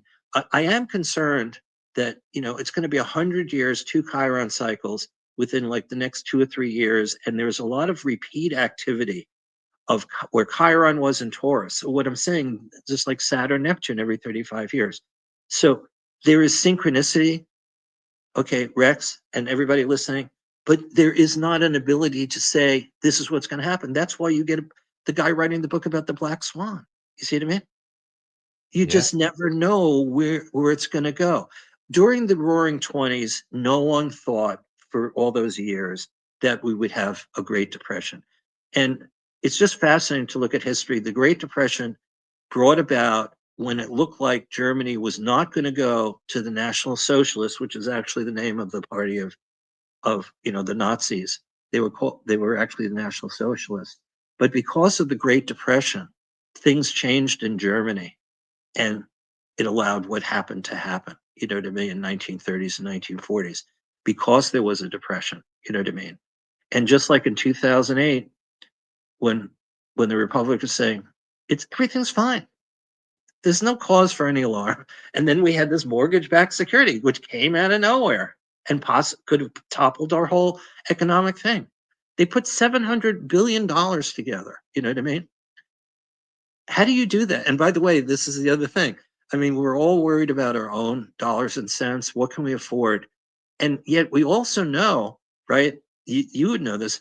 Well, isn't the country in debt to like $34 trillion? Is everything that we're doing, like when we spend $1 trillion on the defense or the War Department, for everything that we're doing, all these advanced kind of things, how are we even doing it? You know what I mean? We could say taxes, we could say this or that, but what I'm saying is, how do you do this all by a magic trick, which is the magician again? You know what I mean? You have an economy, you have a Federal Reserve that isn't really a bank, and you just sort of make this stuff up, with money. But it's because somehow we're the leader of the world, right? This is where you get people, who are buying bonds or something. In other words, we have to, this is the whole thing now. This better than everybody, like where the BRICS are wanting everybody to go to them about gold, like that gold should not be based on dollars, right? This whole thing that's been going on from Bretton Woods, from 1944, which was a meeting in New Hampshire. You know what I mean? That the dollar is the universal currency. And if that could be part of the thing with Saturn and Neptune. You see what I mean? What if the dollar is no longer going to be the agreed upon, currency of the world, right? Well, luckily the dollar's looking pretty good right now. But you see what I'm saying? Yeah. Saturn, Oh yeah. Neptune. Yeah. We've had, all these different presidents. We've had these anomalies. The last time Saturn, Neptune did this thing, you know, suddenly the Berlin Wall falls. Germany becomes reunited, and instead of having all that rivalry, we have 80 million Germans all having one country. And by the way, who's in the KGB in East Germany? Vladimir Putin, who feels that the whole world is falling apart. He's now been president since 2000. He's going Yeah. for the he's looking for 29 years, and he's already gotten 25 to 26 if you include 1999, the fact that Boris Yeltsin chose him. So, he's running into a Saturn cycle pretty soon. Oh, that's a good point. Yeah. Yeah, and so Saturn, Neptune, you see, are coming together. You're right, because the whole thing with NATO and Russia and Ukraine, that's like the Putin sort of power world. And when you actually look at what's Fortune or Forbes magazine every year, even though Donald Trump is, up there with all that stuff, and Elon Musk, the most powerful person, according to the financial people, is always Vladimir Putin. Yeah. He's the person. Russia may not be what it was. It's not the Soviet Union. He's got a lot of living places. He's got a lot of money. Yeah, I've heard that. And, Absolutely. and that's where and he has more, they have more nuclear weapons than we do. We have more, maybe submarine, or whatever it is. So Right. this is why he gets to do, he's Russia. Are you kidding me? The largest country in the world? Mhm. Mother Russia, the whole history of that country. You know what I mean? By the way, we could do this another time. Those kind of ships that are icebreakers, they have dozens of them. If the Arctic, keeps getting Right. warm, we Right. have like one. You know what I mean? The whole thing with the minerals, you see, like all this stuff, there's so many other things that we're not thinking about. The Antarctic again, the Arctic, like you brought up Greenland, all of these things, the public thinks they don't even understand. But when you study it, it's like, Greenland? Are you kidding me? Whoever owns Greenland? You know what I mean? We're talking about like a giant change. And again, with the Arctic. So everybody is operating with these things that almost nobody's talking about. You're talking about them, you're bringing it to people's attention, or the glaciers melting. You see what I mean? And then you find all of these hidden things, that you didn't know about that are under the ground. Minerals. Mhm. Absolutely. Yeah, man. It's we're living in amazing times, ladies and We're at 3 hours of, hopefully most of it is not frozen. yeah, well, most of it's not frozen. You have And your work cut out for you, my friend, of like oh, how you're going to put this I'm mosaic together.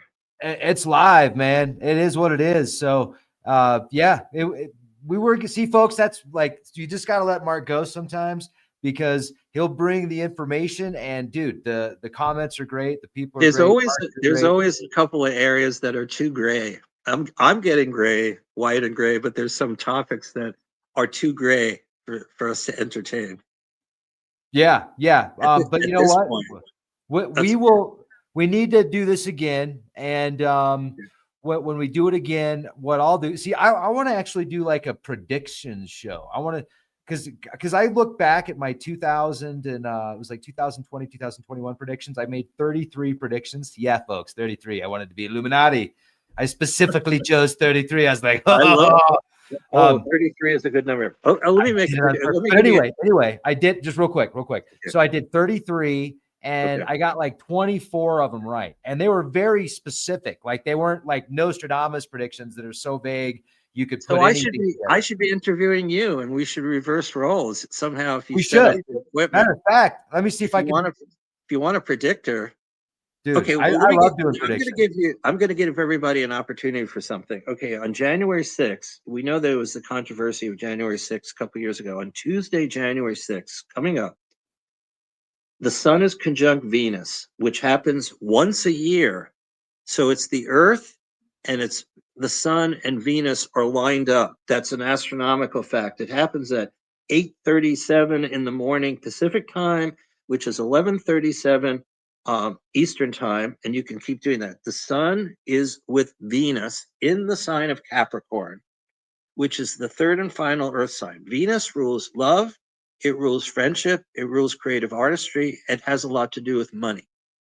Now, I am not saying who's going to win a lottery or what the Powerball will be at $1 billion or something. I have no idea. But what I am saying is what astrologers can do, and what basically what I can do. If somebody were to come to me on January 1st and say, I need a miracle, I need something to happen in my love life, money, whatever it is, can you give me some idea of something that might be fortuitous? That's what I just did. Now, having said that, if a person is a Libra or an Aries and Capricorn is in a right angle or opposite, whatever that is, and they just happen to be born not at the most, whatever it is, and I'm just, this is my other part of the thing. That's why I wouldn't, if somebody contacts me, like I'm going to be doing a session for somebody in a little while that signed up for something, and they have certain questions. They need to understand that you cannot absolutely predict something. Now, what you're talking about, like if you're intuitive, you see, sometimes you can figure something out. Like I told people March 11 of 2000 or March 11, 2011. And that was at the end of 2010. I avoided the question about the Mayan calendar because basically, what am I going to do? Say, we're talking about a civilization that was into Venus and making unbelievable things. Like, who am I? Who is any person to take a civilization, from what we know of the Mayans? You see, this is where I come from. That's way too vast. You know what I mean? I think this is where I think it gets wrong. You know what I mean? And I think it gets wrong. Look, there are psychics that are incredibly psychic, and there are psychics that are charlatans. You know what I mean? Who just want to make money. So the point is, I appreciate the fact that I have all this experience, over a long period of time. And if I didn't have the great teachers I had, that's why, like on almost all programs, I will make a projection. See, I can give out this information and I will be writing about this in my cosmic calendar. And I will say the same thing, before January 6th, when people will be hearing about this. And by the way, the next day on January 7th, a Wednesday, Venus and Mars are in a conjunction, and that's at 6:44 p.m. Pacific time and 9:44 p.m. Eastern, as an example. So when Venus Mars come together, that only happens like every year and a half. Well, Venus is feminine, Mars is masculine. They represent one planet that's closer to the sun from the Earth to Venus toward the sun, and Mars going outward. So in traditional astrology, if you get a Venus Mars conjunction, that can be very magical. It's magnetic, it's charismatic, it's passionate. There's a lot of love. There's a lot of sort of yin yang. See what I mean? Like the Tao going on. It could be used for a whole bunch of wonderful things. But I'm not going to say that on that day, this is what's going to happen, because nobody can say exactly what's going to happen. Now, your predictions or whatever they were, I'd like to hear one where you figured something out, but I'm not, I would like to hear, what you were predicting or how you were predicting, to try and understand what level of prediction you were making about, was it stocks, gold, was it something? I'll show And you. then I've got the timestamp even. I've got the timestamp on it. I made, I pulled it up on, I put it up on my Patreon page okay. in 2023, December 2023, and the predictions were for 2024 and beyond. I put up 30 on my first list. Okay. And I'm going to make sure I can. Was it about world events in general? Oh, yeah. Yeah. Very specific. Let me show you, man. I was actually like, wow. Someday we got to get into your chart and figure out why you've got this power. I don't know if I'd call it a power or just fake it until you make it. But anyway, so check this out. Yeah. These were just predictions that I made, stuff that came to me based upon my research and my intuition. I'll pull it up. Here it is. Here's the timestamp. So as you can see, this is from 2024. It was actually the end of 2023. But this was on my Patreon page, 30 of these. And, I just put up here at the very top, these are ideas that present themselves to me in thought or when turned, what the future might have. I said, it could have absolutely nothing to do with reality. So They're just thoughts that came to me. But the first one was large parts of Ukraine get usurped by Russia, and Russia takes a clear lead in the war in Ukraine. That was my first. And then the second prediction, China becomes more aggressive, pushing the boundaries in the South Sea, Taiwan, and the Philippines, also Japan. I talked about more lockdowns and potentially stuff going on in China. That I didn't hit. More states will take Trump off the ballots. That happened. The Supreme Court delayed rulings until the last minute. That happened. There are way more UAP and UFO sightings. And I predicted between 3 and 7 important meetings on UAPs with government publicly. I need to go back and see how many public events towards UAPs were, but there were a lot more sightings in 2024. Remember all the drones, dude? Remember all the drone sightings in 2024, or the UAPs that were saying they couldn't explain if they're drones or what they were. So that was a hit. And then number 7, targeted hacks in utilities, banks, nuclear plants, dams, retail and online stores, DoD personnel, social media, TikTok. So wait a minute. Okay, so like I see what you're doing here. So there are trends, you know what I mean? If like you're making a prediction about Ukraine and Russia, but part of the thing is they're at war. It's not like you predicted. This is not going against what you're saying. It's not at all. It's not like you're saying, you know, Kenya and Ethiopia are going to get into a war because this is what I just sort of tune into. So I guess what I'm trying to say is the problem for an astrologer or somebody like myself, because I'm not looking at a trend, okay? And astrology, I'm declaring, is not a science. You see what I mean? So the thing is like when you say more robots will be released into the workplace and union strikes and so on, and companies like Amazon, Google become even more automated. That makes sense. I mean, a lot of what I see, what you're doing is it's succinct, it's clear, and a lot of this is very logical and pragmatic based on what you're seeing, and most of them are coming true. The problem with astrology is they're all of these things that are these cycles, each one is kind of like a black swan, is what I'm trying to say. You see what I mean? And when the guy who wrote the book about the black swan, he's not saying what kind of black swan. He's just saying you need to prepare. This is kind of what we call Uranus, to expect the unexpected. Okay. In your case, based on the things we're already seeing, you can expect this to happen. You see what I mean? So my guess is it's forecasting. Yeah, but it's based on like the things like, again, DNA storage becomes more mainstream and for large cloud suppliers. Mm-hmm. So you know, again, which is another hit. And you see, you're doing this all the time. You have your finger on the pulse. So what I'm saying is, I've got my finger on a certain pulse. Mm-hmm. But the point is that what you did here was you took this assertive step at putting forth these things because you feel comfortable in the role that you're in. And my role, if you see, like, for instance, if I wanted to be, I've made a lot of predictions that worked out.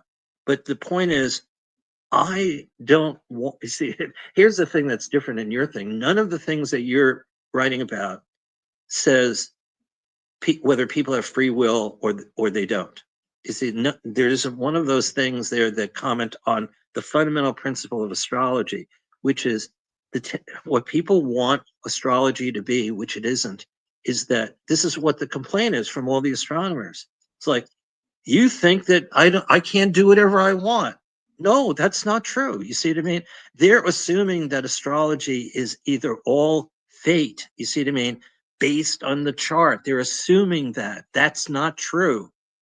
Because what it is that, like I said, what Jung would say, you can't control what happens to you, but you can always control your response to what happens to you. So when those 500 people all died and the pilots, in Tenerife and the Canary Islands, the worst disaster of all, on a certain day at a certain couple of minutes of time, they all have different charts with different cycles. You see what I'm saying? So, like, if you were to say, Mark, could you have predicted that disaster? You can go in the World Almanac under airplane disasters. You can read the totals of who dies. That's the worst one. Still the worst one. And they weren't even flying. They just crashed into each other at an airport. So what I've studied, what I've learned about karma and about reincarnation, all these other things, is that there are other laws, you see. Why do millions of people, why did Putin started this war? It wasn't started by Ukraine, right? And the other day they said 750,000 Russians have died. You know what I mean? Estimate 500,000, have been injured. How many Ukrainians have died? Because one person chose, you see what I mean, decided on February 22nd, whatever it was, I want Ukraine back. I want, that's really ours. Crimea, we did before. They were part of Mother Russia, the Soviet Union.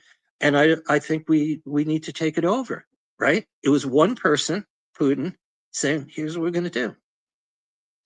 So you see what I'm saying? He chose that destiny. He did, the thing is, and what we have now is Zelensky and all these other people and whatever's going, because one person chose at a moment of time to do what he did. You know what I mean? Unfortunately, if you look at the exact moment of time, which is exactly true, that the leader of Nazi Germany chose to start World War II, there's a specific time of what happened at the Polish border with Germany, 4:45 in the morning. If anybody wants to look it up, on September 1 of 1939, fundamentally, you create a false flag thing. You make it seem like Polish soldiers are bursting in somewhere, and they're not. It's like a false narrative, and you become so outraged that you basically start bombing Poland. You know what I mean? Which starts the beginning, and there's a certain moment of time. And what's interesting about 4:45 in the morning on September 1 of 1939, if you do the chart for Berlin, not for where actually this event happens that you say, okay, well, we're not going to allow that to happen. The planet Uranus, the same planet of shock and awe, revolution that was discovered in 1781 when America won its war for revolution, the same planet when the Wright brothers started air-powered flight, Uranus is exactly at the vertical meridian line. And for instance, when Hiroshima is bombed by the Enola Gay, they dropped that bomb over Hiroshima exactly when Uranus is exactly at the power point over Hiroshima. You could not have predicted this. That's when it happened. But because it happened with those energies, it then had the devastating effect that it had. Now, was there a Nostradamus around or some psychic who had a dream, had a vision, before September 1, 1939? What about August 6th, 1945? Was there somebody in the world who had this amazing realization, like a bomb was going to be dropped over Hiroshima and 100,000 people are going to die instantly? You see what I'm saying is that we tend to be able to try and force astrology into kind of like, could that have been predicted? No, it can't. You know what I mean? But the trends, you see, like well, I got on prediction 23. This happened actually just days after on weather. These were weather related, flooding, but you could say these are trends as well. But 23 was flooding in Florida, Southeast Missouri, Louisiana, Texas, Alabama, Gulf Coast, etc. And dude, it got hammered. Well, but that was back to one thing. If you study like Winston Churchill's life, which is very interesting because he was bad and good, he was up and he was down all over the place. He was also a Sagittarian. What he was warning about, and he was warning about this for years, and everyone in England said the guy is a kook, he's a nut job, you know what I mean, was that you can't let Adolf Hitler, you have to stop him, you know what I mean? You can't keep giving him land, Austria, the Sudetenland, everything that was happening in the 1930s, like he signed an agreement. So like, obviously, we made a deal. Chamberlain, peace in our time, waving a piece of paper. So the thing is that when somebody is either lying or they just will defy all complete convention, what you're bringing up about NATO and, these places, these hotspots, right, which you're looking at and, and so on. There's all these people who want to, if they want to create evil, you know what I mean, or bad things, you know what I mean. If somebody wants to do that, you know what I mean, they do all this stuff. I was watching The Unexplained earlier, and they were showing about genius that Ted Kaczynski was tested, and he taught at MIT. He was given a test for IQ, and he got 167. So he was just a phenom. And what happened was but his personality was not very good. He was teaching in California. He was teaching, MIT was just brilliant. And then he just went off the rails because socially he didn't have a life. And he was a mathematical genius and all that. And then he wound up being the Unabomber. You know what I mean? What I'm saying is there are people in history who have this is where I think we're going into the problem with AI, because you remember how long ago was it? Remember they called it the singularity, and they were saying in 2041, this is like 15 years ago, 20 years ago, that robots and so on. Now, I mean, do we have to wait for 2041? I mean, look where we're at now. No, and it's going to keep doubling. Kurzweil is saying it could happen in several months, but he's been predicting around 2030. Now he's saying even sooner. The singularity is fascinating. It's equally frightening and equally fascinating. So, but like I said before, back to the medical thing. I mean, maybe for another time, because of your interest in health. Let's we're at like 3 hours and 15 minutes, so we should actually let's wrap this up, man. Because I want to say love and blessings to everybody out there. But you give us a little bit more than that if you want. But let's wrap this. You got to go now, Mark. No, brother, you're awesome, man. But let's go to Great Bear Enterprises. The full moon is tomorrow. I just gave people 2 dates, January 6th and 7th, as an example. They're just examples. There are plenty of dates every week. Like if somebody were to say, I need something good to happen where I live at a certain time today, I can find a positive alignment that people can utilize. You see what I mean?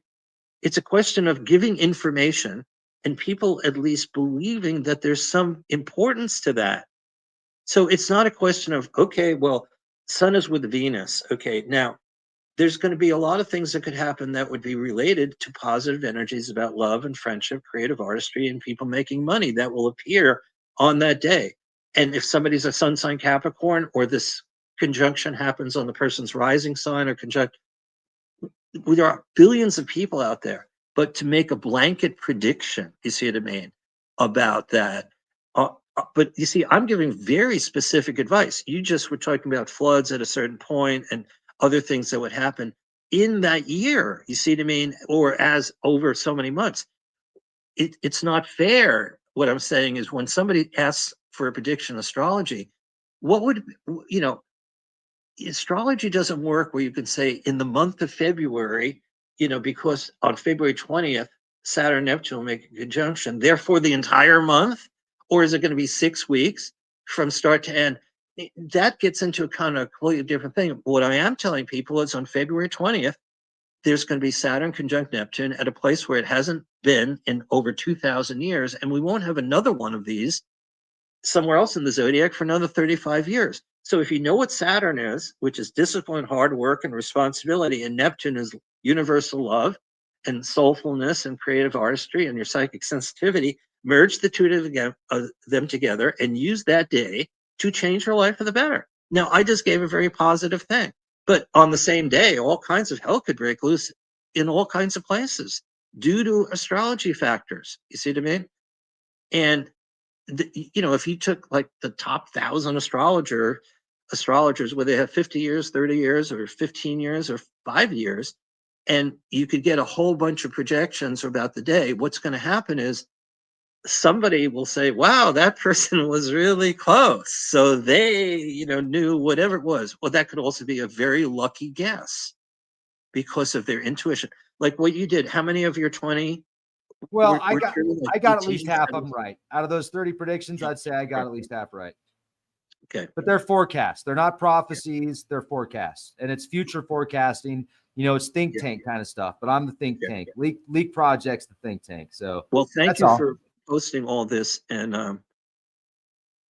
I think if anybody gets through all of this, aside from like needing to take a nap, maybe meditating or, like choosing a couple of tarot cards or doing the I Ching, like to see, is this guy, where's this guy coming from? Mark Lerner.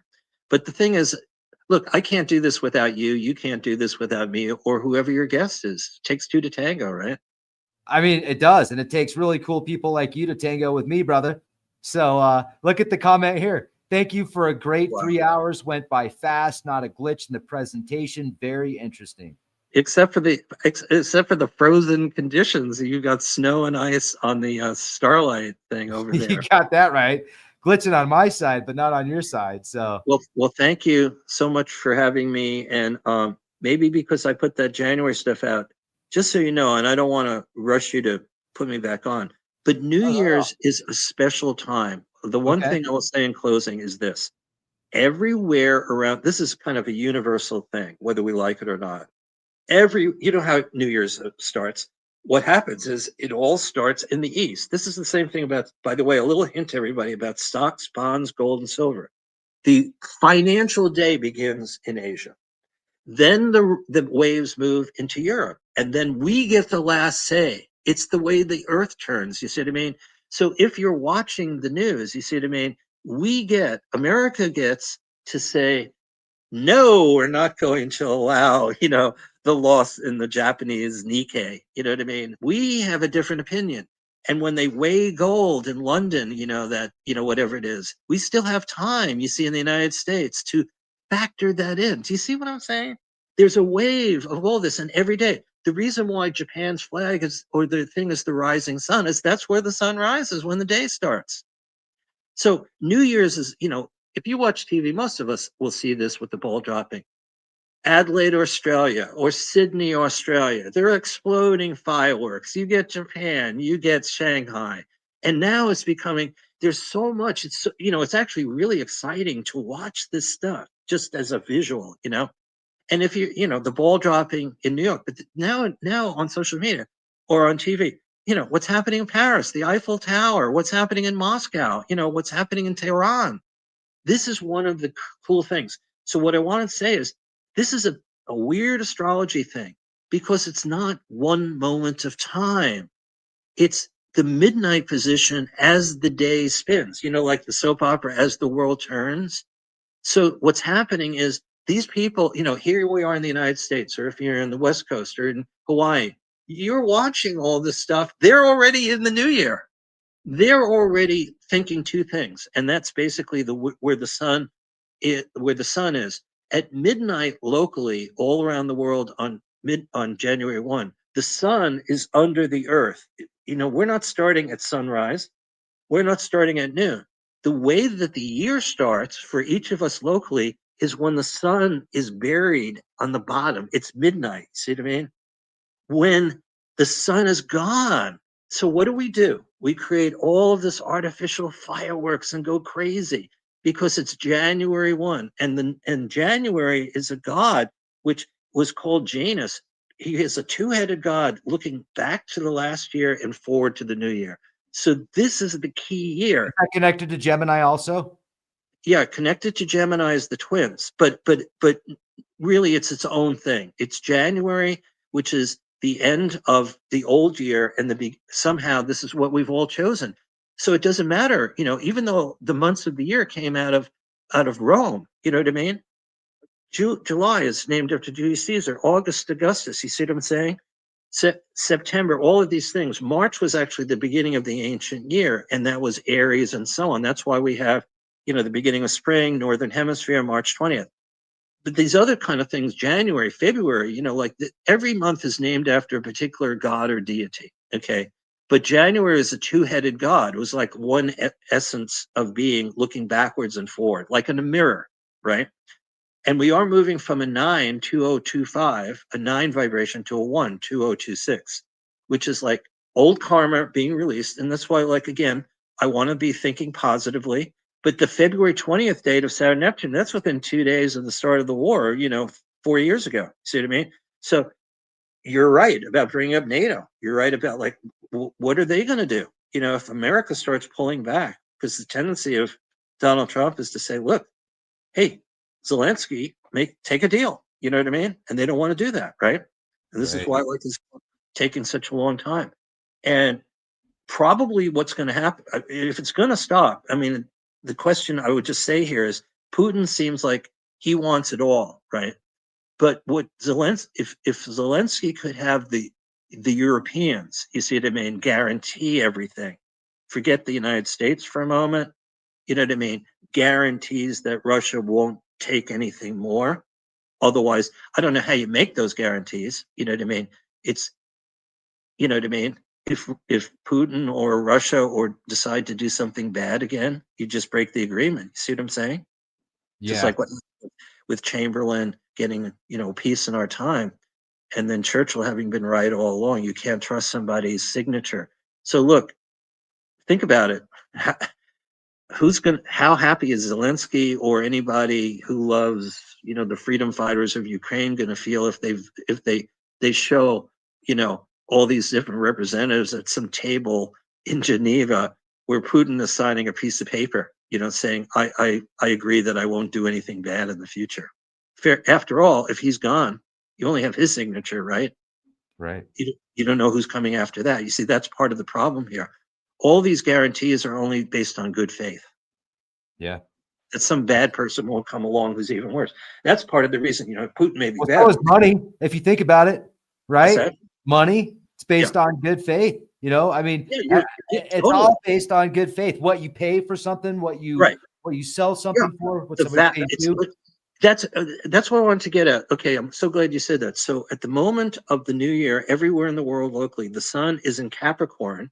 Okay, goodwill and peace on earth. This is the Christmas message. Goodwill and peace on earth. Okay, so goodwill is basically you have the sun at the bottom of the chart, or locally it's midnight, but what's rising is Libra. Okay, Libra all around the world, okay, is rising at midnight locally. Libra is ruled by Venus, and I just gave everybody the sun Venus conjunction. Just happens to go January 6th.